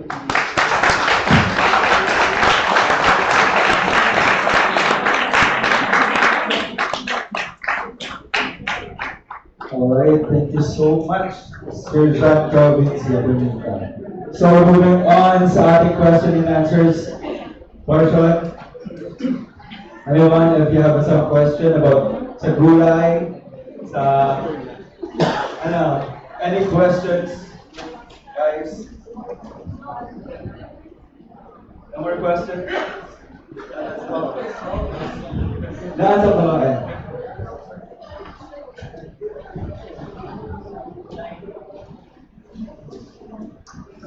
Sir, nabanggit niyo po yung kanina yung about sa bias po nakita ka po kanina. Di ba po kasi usually in, let's say, Facebook or other social medias, kahit sa website, meron po tayong issue na lumalabas po yung catered sa gusto natin. So, ano po yung thoughts niyo on paano po talaga matatanggal yung bias? Kasi po, kahit po tanggalin yung personalization, nagkakaroon pa rin po eh. So, ano po yung thoughts niyo in this matter? For that, siguro maiwasan natin yung mga ganun. Well, kasi yun, parang way yun ng mga application or siguro sa Facebook. So, para mag-generate sila ng income. Part yun ng business model nila. Pero, personally, ma-prevent natin yung ganun if aware tayo dun sa mga ginagawa natin or sa social media presence na meron tayo. So, as much as possible, yung literacy natin, i-upgrade natin para maiwasan natin. Or kung hindi man maiwasan, at least ma-lessen. Thank you. Alright, any other questions? From the back, wala? From the middle? Yeah. Let's go.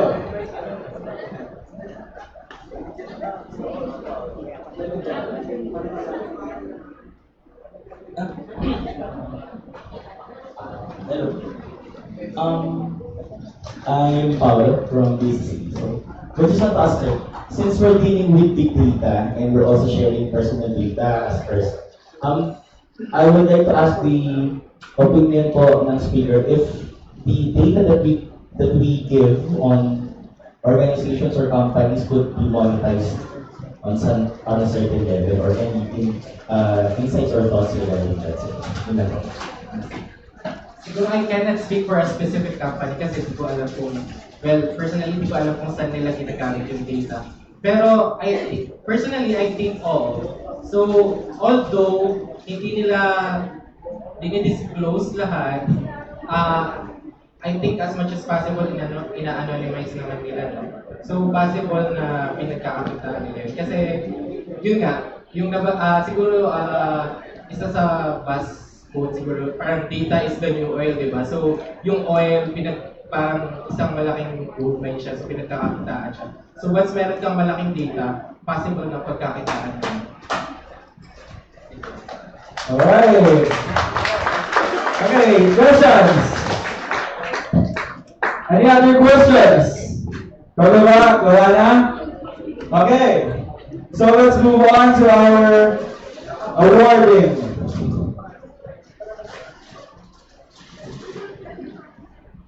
Alright. So this certificate of appreciation is hereby given to Sir John Kevin C. Abonita, POSC ASTI, in grateful acknowledgement of his engagement and insightful academic contribution as resource speaker, imparting unparalleled knowledge and expertise on exploring the disruptive innovations, the impact of emerging technologies during the PUP Futures Thinking Forum held on December 5, 2023 at Puluwagan Bonifacio Nino Latino Library and Learning Resources Center, PUP Santa Mesa, Manila. Given this 5th day of December 2023 at the PUP Santa Mesa, Manila, Philippines.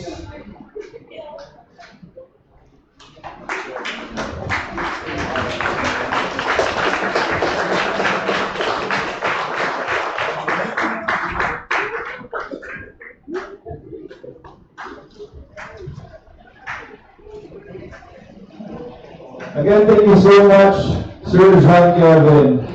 Alright, we'll have a short 15 minutes break. Kaya kung gusto matulog, 15 minutes lang. Gulising kayo mamaya agad. Or ihi na kayo, or kung gusto yung short break, kumain. Okay, 15 minutes.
Yes!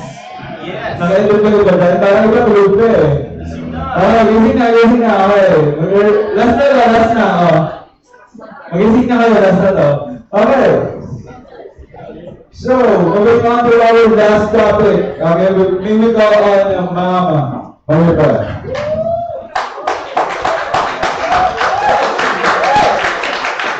Thank you.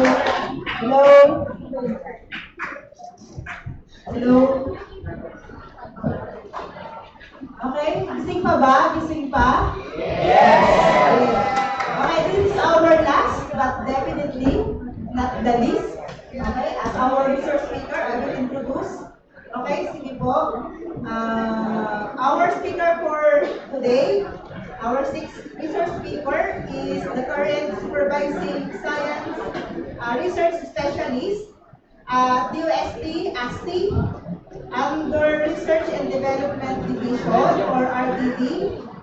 Sir Eman is a researcher in the UST ASTI and has contributed to various software and electronics projects of the agency. He was part of the team that formally started research on robotics in the agency. Sino ba dito yung may subject na robotics? Yes! Ibig sabihin, marami tayong ina-expect na questions from the audience later. Okay, so ladies and gentlemen, let us welcome Sir Emmanuel Balintik who discuss talking about revolutionizing industries, robotics, and automation. Please, round of applause for Sir Balintik. Hello? Hello?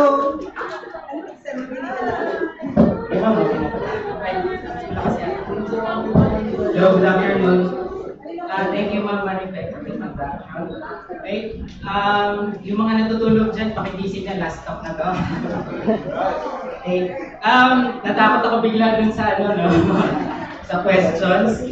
Pero itong talk ko, yung presentation ko, although it discusses robotics and automation, wala akong masyadong technicals na i-discuss.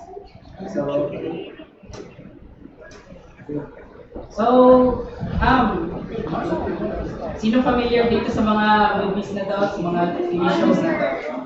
So, throughout the years, robots are portrayed in movies, TV shows, and kilala niyo si Contestai, sila Robocop, Star Wars. So, I myself, nag-wonder ako kung kailan magiging totoo itong mga ito, So, except dito sa ngayon. Sana hindi magiging totoo yan. Sige. So, pero in real life, robots, andyan naman na sila several decades na. So, familiar na tayo dyan sa multi-rotors, fixed-wing aerial drones, marine robots, tsaka land-based robots or yung tinatawag na mobile robots. Okay? Hindi lang yun, aside from yung mga usual pwede siyang i-categorize as unmanned vehicles, ginagamit din ng robots sa medicine, sa manufacturing, sa logistics, or even sa household natin, yung vacuum cleaner, tsaka yung robot carpet dog. Okay? Tapos, ngayon, gaining popularity, yung mga humanoid tsaka animal-like na robots. So, yan, kilala niyo ba to si Asimov? Gawa ng Honda. Tapos, yan, yung iba sa Boston Dynamics, sa Spot, dun sa lower right. Okay. So, mapapansin nyo, ibang-iba yung robots sa movies kaysa sa real life, sa tingin nyo, bakit kaya? Siguro, yung development ba ng robotics, sa field ng robotics ay mabagal? Well, see, next one. Kung makikita nyo, no, robotics is medyo complex kasi siyang field, no. It involves, it is really an interdisciplinary field involving, syempre, mechanical, electrical engineering, electronics, so computer science. So, sige, hatiin natin yung robot into 3 muna, no? For simplicity's sake lang. Sa hardware, meron tayo dyan chassis, yung frame, electronics, sensors, data communication, control. Yan, yung mga yan, propulsion chart. Sa chassis pa lang, chassis or frame, yung frame ng robot, syempre, mechanical engineering yung field nun. Walang mechanical engineering dito, no? Okay, sa yung electronics, yung brain ng robot, sensors, data communications, yan. I think ECE, right? Pag-isip kayo. So yan. Mobility, propulsion, malamang physics yan. Power source, syempre yung battery, iba't ibang kinds ng battery. Malamang ano yan, chemistry, syempre yung mga battery chemistry. So, hardware pa lang, di ba? Napakadaming fields na. How about sa software?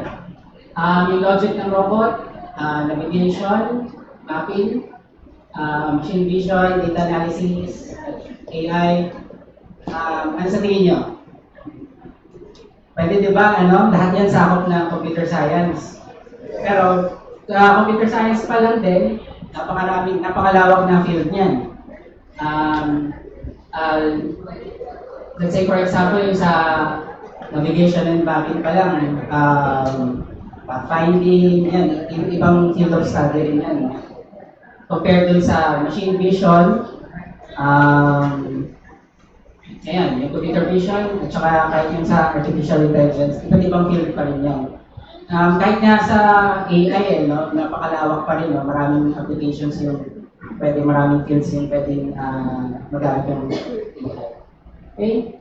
Tapos sa payload, yung payload, siya yung nagde-define ng mission ng robot. So, depende sa payload, or baliktad, depende sa mission kung ano yung ikakarga ng payload. Ayun, mas okay. So, yung mga payload na karaniwang kinakarga sa robots, ayan, and effectors, robotic arms, camera, or other specialized equipment, depende sa sa mission ng robot. Okay? So, really na walang nangingibabaw na field dito sa robotics, no? I would like to think na kino-complement nila isa't isa, so kaya nilagay ko yung word na synergy.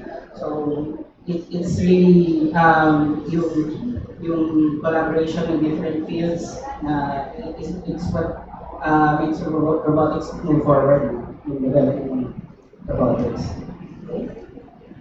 So, yun. Let's go to automation. Ano bang pinagkaiba ng robotics at automation? So, medyo may mga definition ako nakita na yung iba nagsasabi magkakareho lang sila, subset ng isa. Pero siguro ito na lang siguro tandaan natin. Yung sa automation, yun nga, ang aim naman ng automation is to perform yung tasks that are usually done by people. Parang hindi mal-intervention ng people. So, automation can be physical, siyempre yung mga makina natin sa factory. Computer software, pwede rin yung meron dito mga gumagamit ng mga servers o yung mga gumagamit ng scripting. So, yan. So, sa automation, they are designed to follow a specific set of procedure. Okay. Sa robotics naman,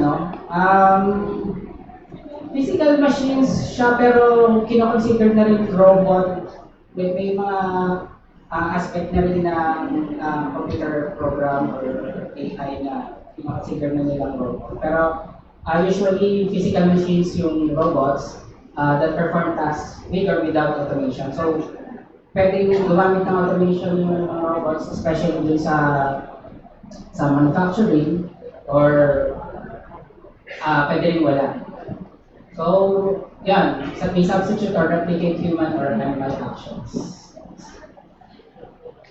Okay, so iwan muna natin yung robotics. Saka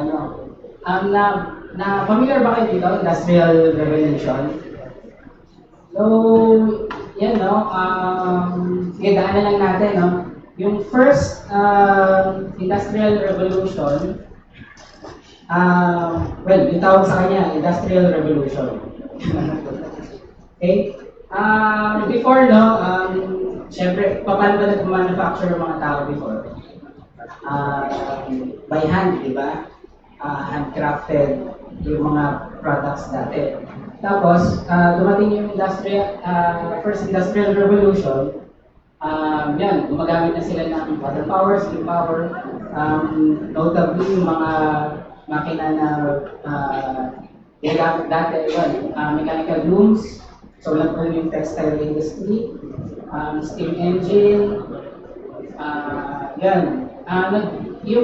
Nagsimula siya noong 1760s, actually doon nag-start, doon yung hangin hangin natin kasi yung dahil sa Industrial Revolution. Grabe yung pollution. Anyway, yung second na Industrial Revolution, actually tinatawag siya na, Technical Revolution. So, dyan nangyari yung electrification, so nagkaroon ng kuryente for the masses siguro. Tapos yung telegraph, so modern production line, naging mas okay yung mga factories nun. So, nag-start siya noong 1870s. So, kung mapapansin nyo, medyo 100 years apart yung development. Yung third naman, third na Industrial Revolution or yung Digital Revolution, dito pumasok yung mga transistors, electronics, computers, internet.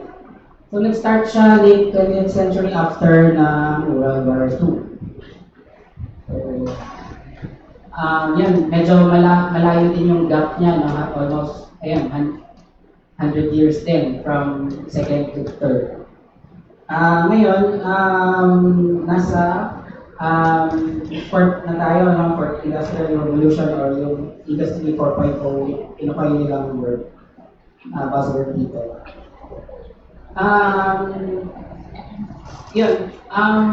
Dito, gumagamit sila ng automation and robotics. And aside from that, ang emphasis dito sa Industry 4.0 ay data exchange. So, interconnected yung mga makina, yung mga systems, yung mga sensors, yan.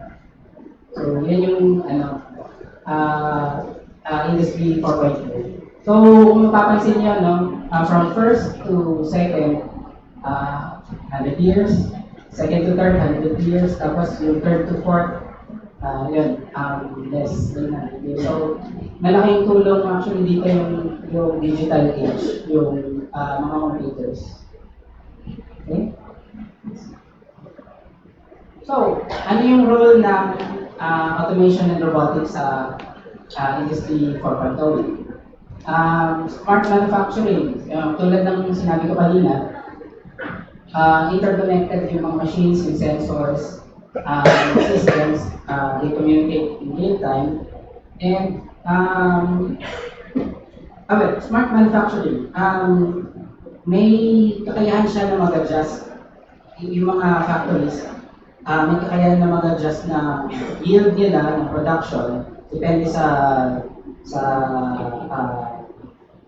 demand. So that hindi sila mag-over-produce or mag-underproduce. Okay? Industrial Internet of Things. Kung, di ba, familiar na kayo sa Internet of Things, so meron din Industrial Internet of Things. Ito yung, actually, ito lang yung interconnection ng mga, mga makina at ng mga systems nila. So, yan, seamless communications and data exchange between systems. Data-driven decision making. So, yun, no? Kapag may sensors, yun yan sinabi ni Sir Kevin din Pag may sensors, syempre may data yan. So, ang gagawin mo sa data, syempre, yan, pwedeng analytics, AI, makakaproduce ka ng insights, no? For optimization and quality. Tsaka kahit na dun sa production mo, kumbaga magilatag mo yung pattern or yung forecast na kailangan ng load. Depende sa, depende sa kung anong season ng taon, gano'n. Okay? Supply chain automation, yan, nabanggit din kanina ito. Nakita niyo naman yung warehouse ni Amazon, no? Gumagamit sila ng robots ngayon, no? Para mag-stock, mag-retrieve ng mga items. So, yun, malaking tulong yung robotics dito. Customization and flexibility. So, yun, dahil sa 3D printing and adaptive robotics, kaya, halimbawa, isang factory kaya mag-manufacture na ilang products na may minimal lang na changes sa configuration. Kasi before, yung mga malalaking makina ng factories, isang product lang yung ginagawa talaga. So, with the help of adaptive robotics, pwedeng minimal configuration, ito lang products na gagawin. Okay? Cyber physical systems. Okay. Actually, yung sinasabi lang nitong cyber physical systems ay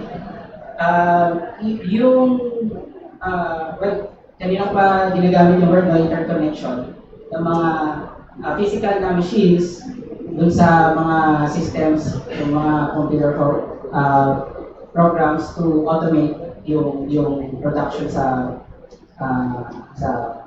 factory, gano'n. Yun, allows real-time monitoring, control, and optimization. Ayan. So, may mga advantages ng automation and robotics, no? So, syempre, kanina pa sinasabi yung optimization, yun, increase productivity, tapos, syempre, new job opportunities, and eventually, economic growth. Yun yung major contribution na robotics and automation sa atin. Pero, ayan, meron din, isipin nyo, meron din magiging impact ito lalo sa labor and employment. Okay? Siyempre, kung mag-employ ng robots ang mga factories, maraming mawawalan ng trabaho. So, usually yun, yung mga repetitive tasks, pwede nang gawin ng robots. So, yan, may job displacement na mangyayari. Skill gaps, siyempre, yung demand for workforce na may specialized na skills, no? Yun nga, magkakaroon ng gaps. Yung mga na-displace na mga workers, siyempre, kung hindi sila mag-keep up job transition support, so may career counseling, job placement services.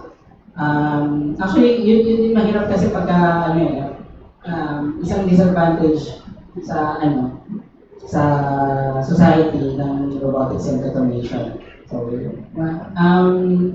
mawawalan talaga ng trabaho yung mga tao dahil kung i-employ ng companies yung robotics. So, medyo may sad part. ang robotics na. Pero yun nga, pwedeng ito, human-robot collaboration leads to improved productivity while preserving jobs. So ito yung mga cobots yung tawag, collaborative robots. Pwede naman ganun yung gawin para hindi completely palitan yung mga tao. Policies for workforce adaptation. So, more on sa government ito, no, yung organizations, para sila naman yung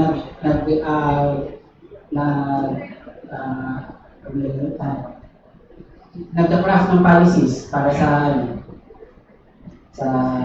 workforce.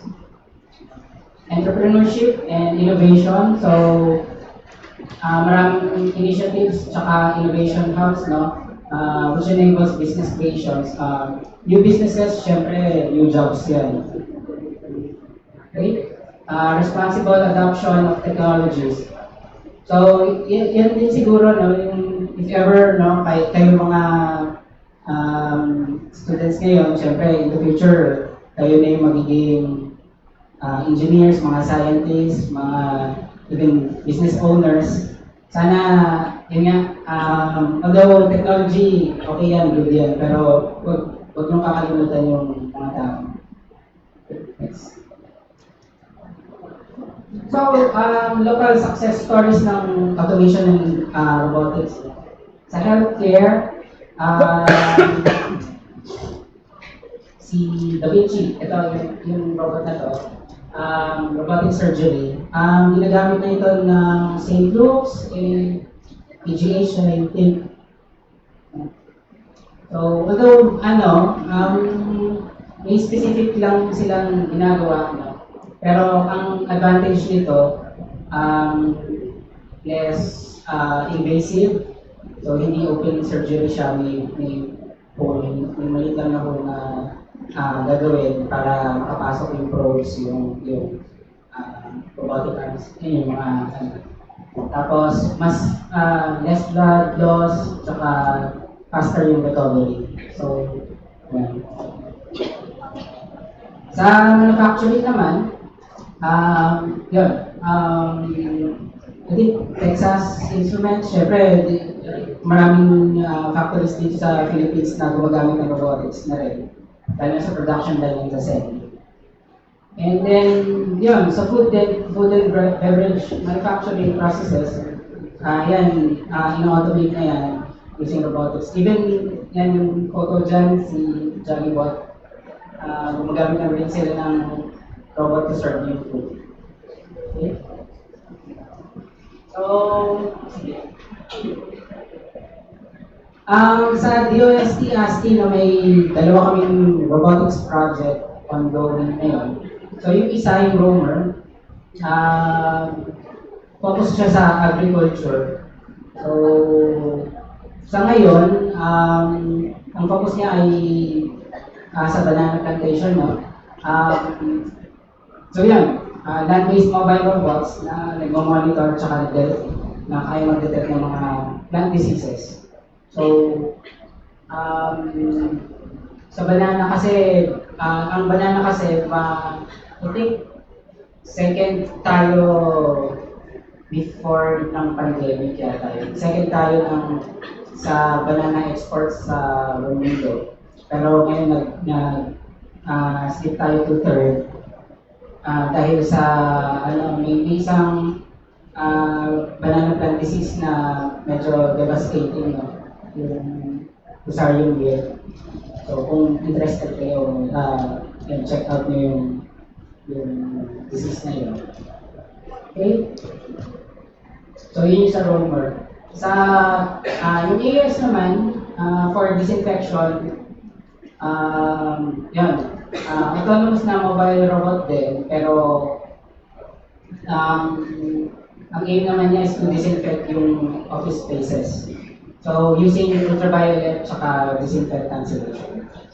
So, yan yung dalawang projects namin sa ASTI on robotics. Okay, so this is my last slide na. Iwan ko lang sa inyo, no? Yung 3 laws of robotics ni Isaac Asimov. So, basically, ang sinasabi lang yan, yung respect for human life. Ayun lang. Sige. Thank you.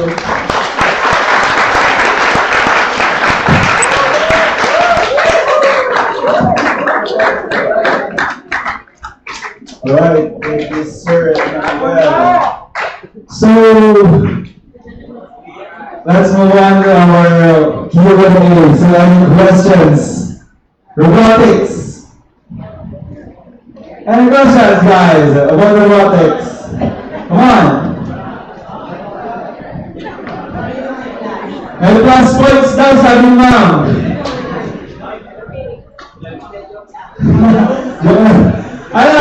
Any questions about robotics? Anyone? Hello. I-plug ko na rin, kung wala kayong questions, pwede nyo naman kami, contact. Lalo na kung gusto nyo auditing or internship, tumatanggap rin naman yung team namin for Sir, we are very interested po dun sa robot na focus dun sa banana. Ano nga pa yung name niya? Ay, yung roamer po, ma'am. Ako, roamer. Kasi may mga, sino ba dito yung mga students ng 4-4 na lagi nga pinopropose about robotics doon sa palayan. So, are you not interested with the design of roamer? Height, dimension, diba?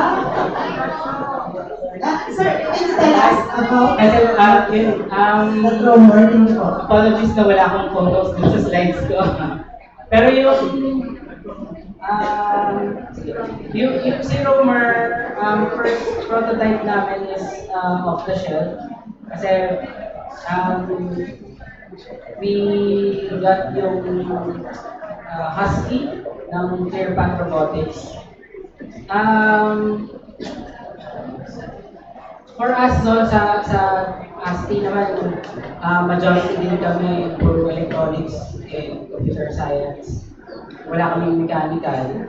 So, we opted to acquire yung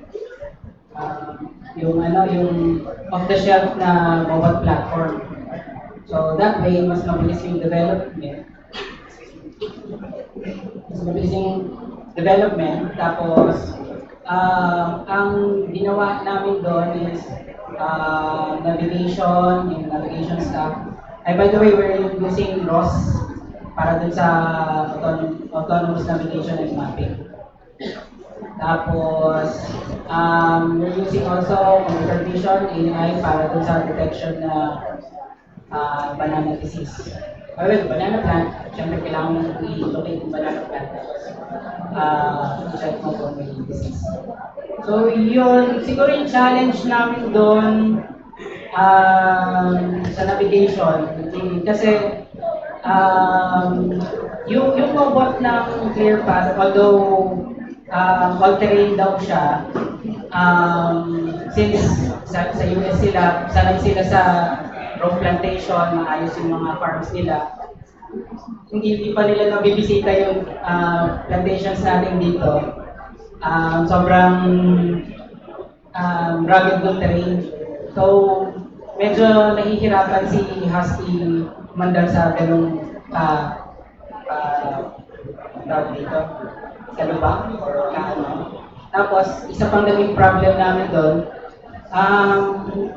yun nga, since sa ibang bansa, road plantation, or even locally, pero dito sa mga malalaking kumpanya like Dole, Del Monte, maayos yung pagkakaplant ng banana.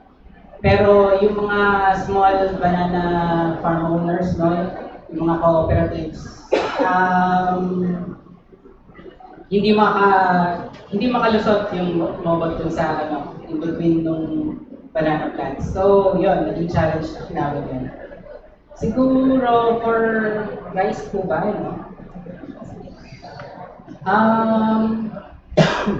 mayroon kasi, sa palayan, sobrang butikan, at saka, depende kung anong stage nung plant.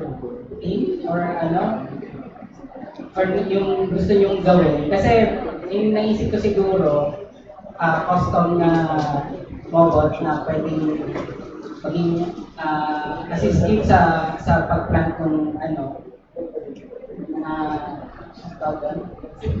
yung mga seedlings. So, kasi, yun nga nabanggit ko kanina, pwedeng maging collaborative na robots, no? Mahirap kasi sa tao na, pagtanim ay tibiro, kung familiar kayo dun sa kanta, pagtanim ay tibiro, maghapon. Yung gano'n, nakayuko pala. So, yun, pwedeng doon kayo pumasok. Also, siguro, kung tumutubo na yung plant, baka hindi mobile robot yung pwedeng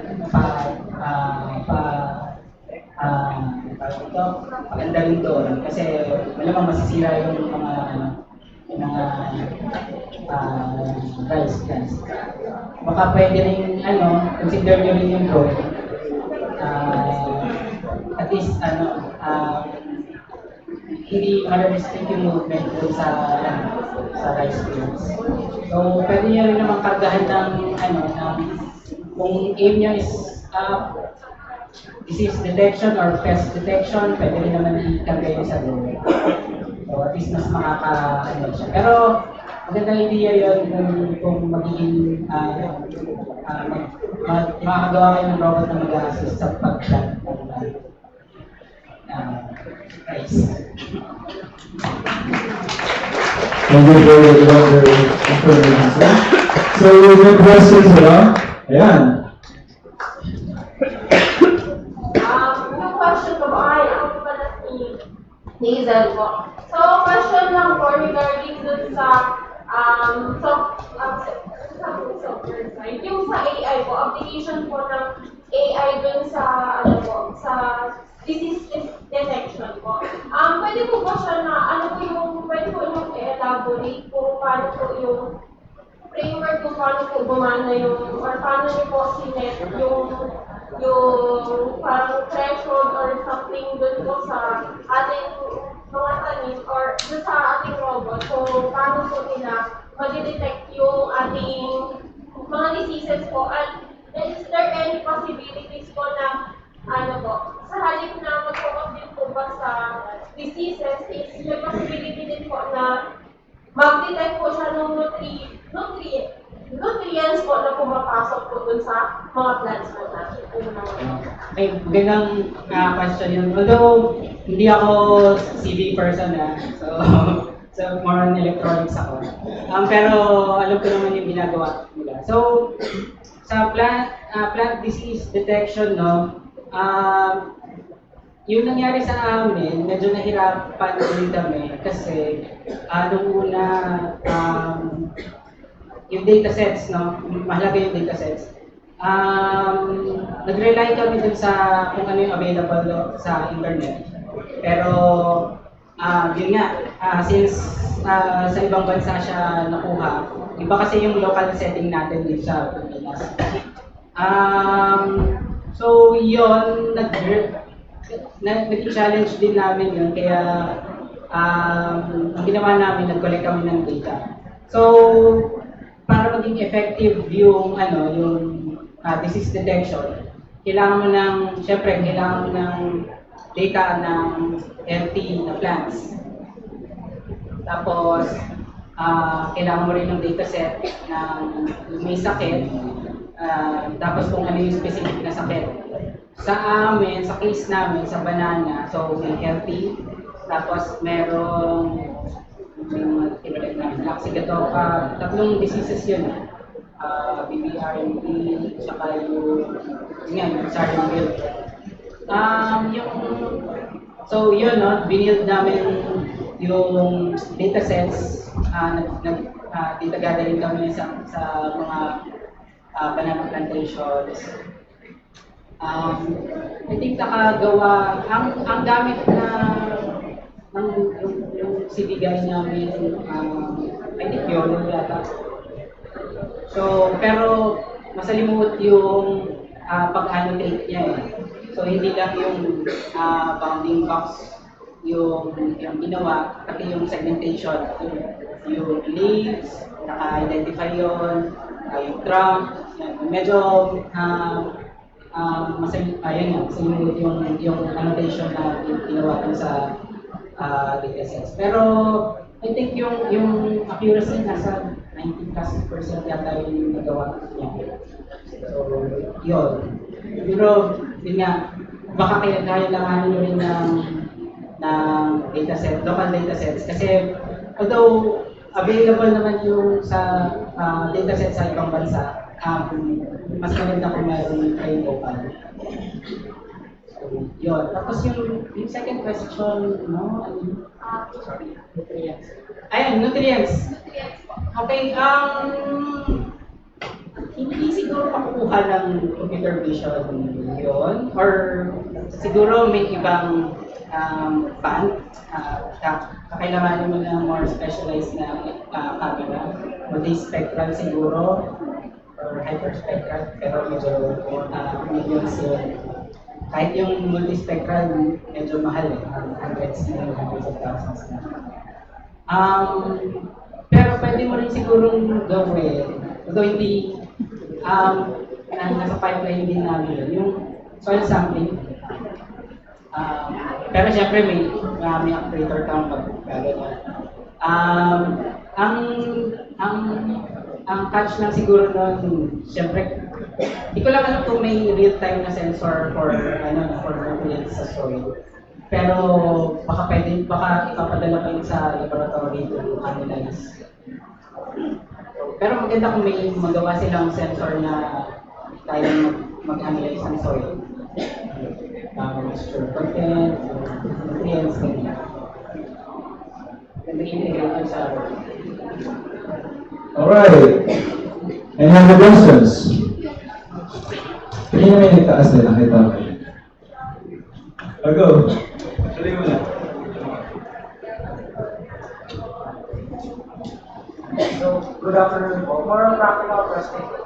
Kasi po personally, iniwasan po namin yung robot sa research namin kasi like nag-gastos daw po siya. So, gusto ko lang po sana magkaroon ng tips or ways or baka may projects po yung OST para ma-lessen po yung sa financial problem po ng research. Pwede po namin gawin. Siguro, yung nag-kick off kami ng robotics sa ASTI, yung gamit namin, yung gumawa na kami ng POC, proof of concept. Merong robot. Basta parang threaded siya na robot na mga ganito kaliit lang. Tapos, ayun, kinabitan namin ng R5, bukod dun sa controller niya, R5 for ROS. Yun nga, nabanggit ko kanina gamit namin yung ROS. Familiar ba kayo? ROS?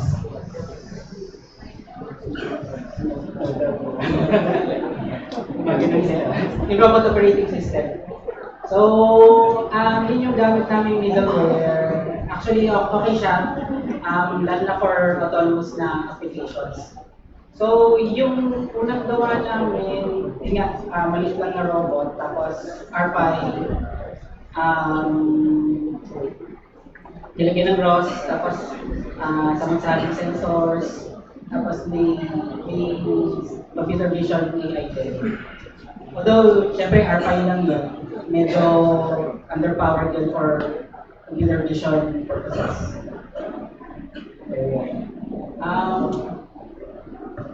Pwedeng magsimula kayo sa gano'n, POC. Pero, if yung question mo kung may pwedeng matap from the OST, hindi ko masasagot yan sa ngayon, no? Pero, pwede naman, I think, nag-cater si ASCII ng, yun nga, for OJT or thesis. Tapos, siguro depende rin sa kung magkakaroon tayo ng MOA with PUP. Pwedeng kasi dati may ganong program na nagtithesis yung estudyante sa ASCII. May ganong ano. So, yung makakagamit kayo ng gamit ni ASCII, yun, for your thesis. Pero yun, depende siguro sa magiging agreement.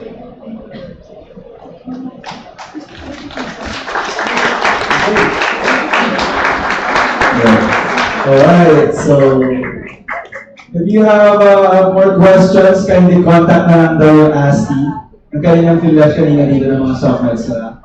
Okay? So, moving on to our awarding ceremony. Okay.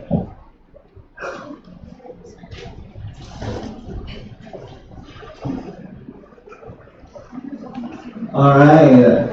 This certificate of appreciation is hereby given to Sir Emmanuel B. Palentec, DSC in grateful acknowledgement of his engagement in insightful academic contribution as research speaker, imparting unparalleled knowledge and expertise on exploring disruptive innovation, the impact of emerging technologies during the PEP Futures Thinking Forum held on December 5, 2023 at the Joaquin Bonifacio Ninoy Aquino Library and Learning Resources Center, PEP Santa Mesa, Manila. Given this 5th day of December 2023 at the PEP Santa Mesa, Manila, Philippines.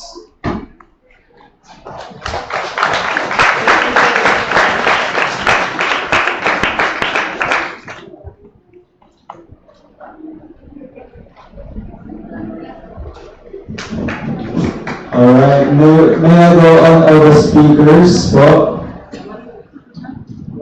To come here in front for a photo.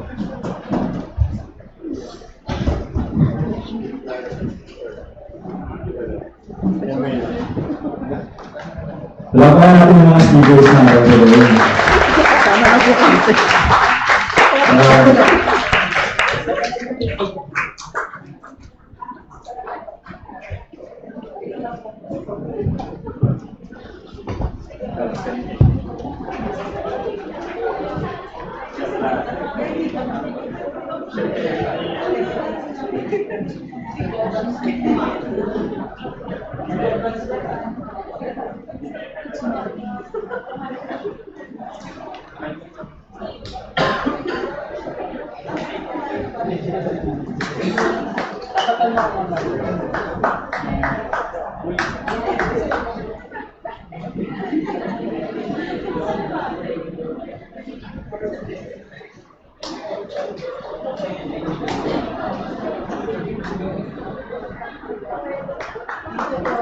Again, please give a round of applause for our beautiful speakers.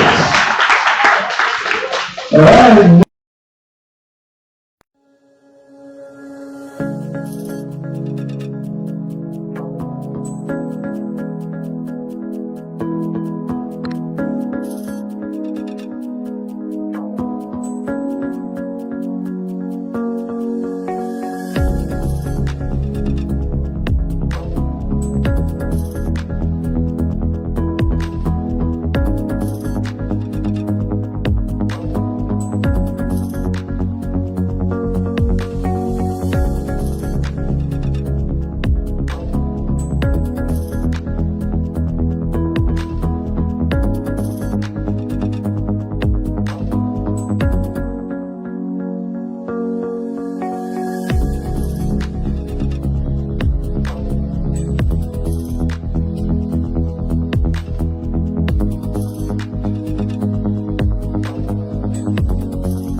Ikaw na ulit.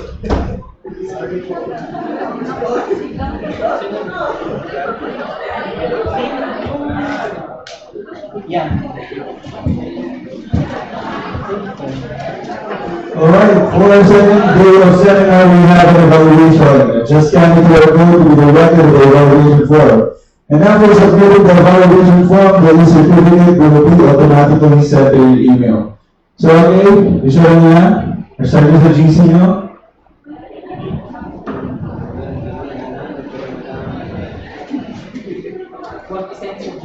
Ay, wag pala send sa GC, sabi niyo, sir. Okay. Sa inyo lang yan, pag lumabas yan. Automatically mag-receive nyo yung e-certificate sa email nyo. Alright? Alright. Okay, as we approach the end of this enlightening day, let's hear the closing remarks from the Chief of the Center of the Futures Innovation, Dr. Robert G. De Luna.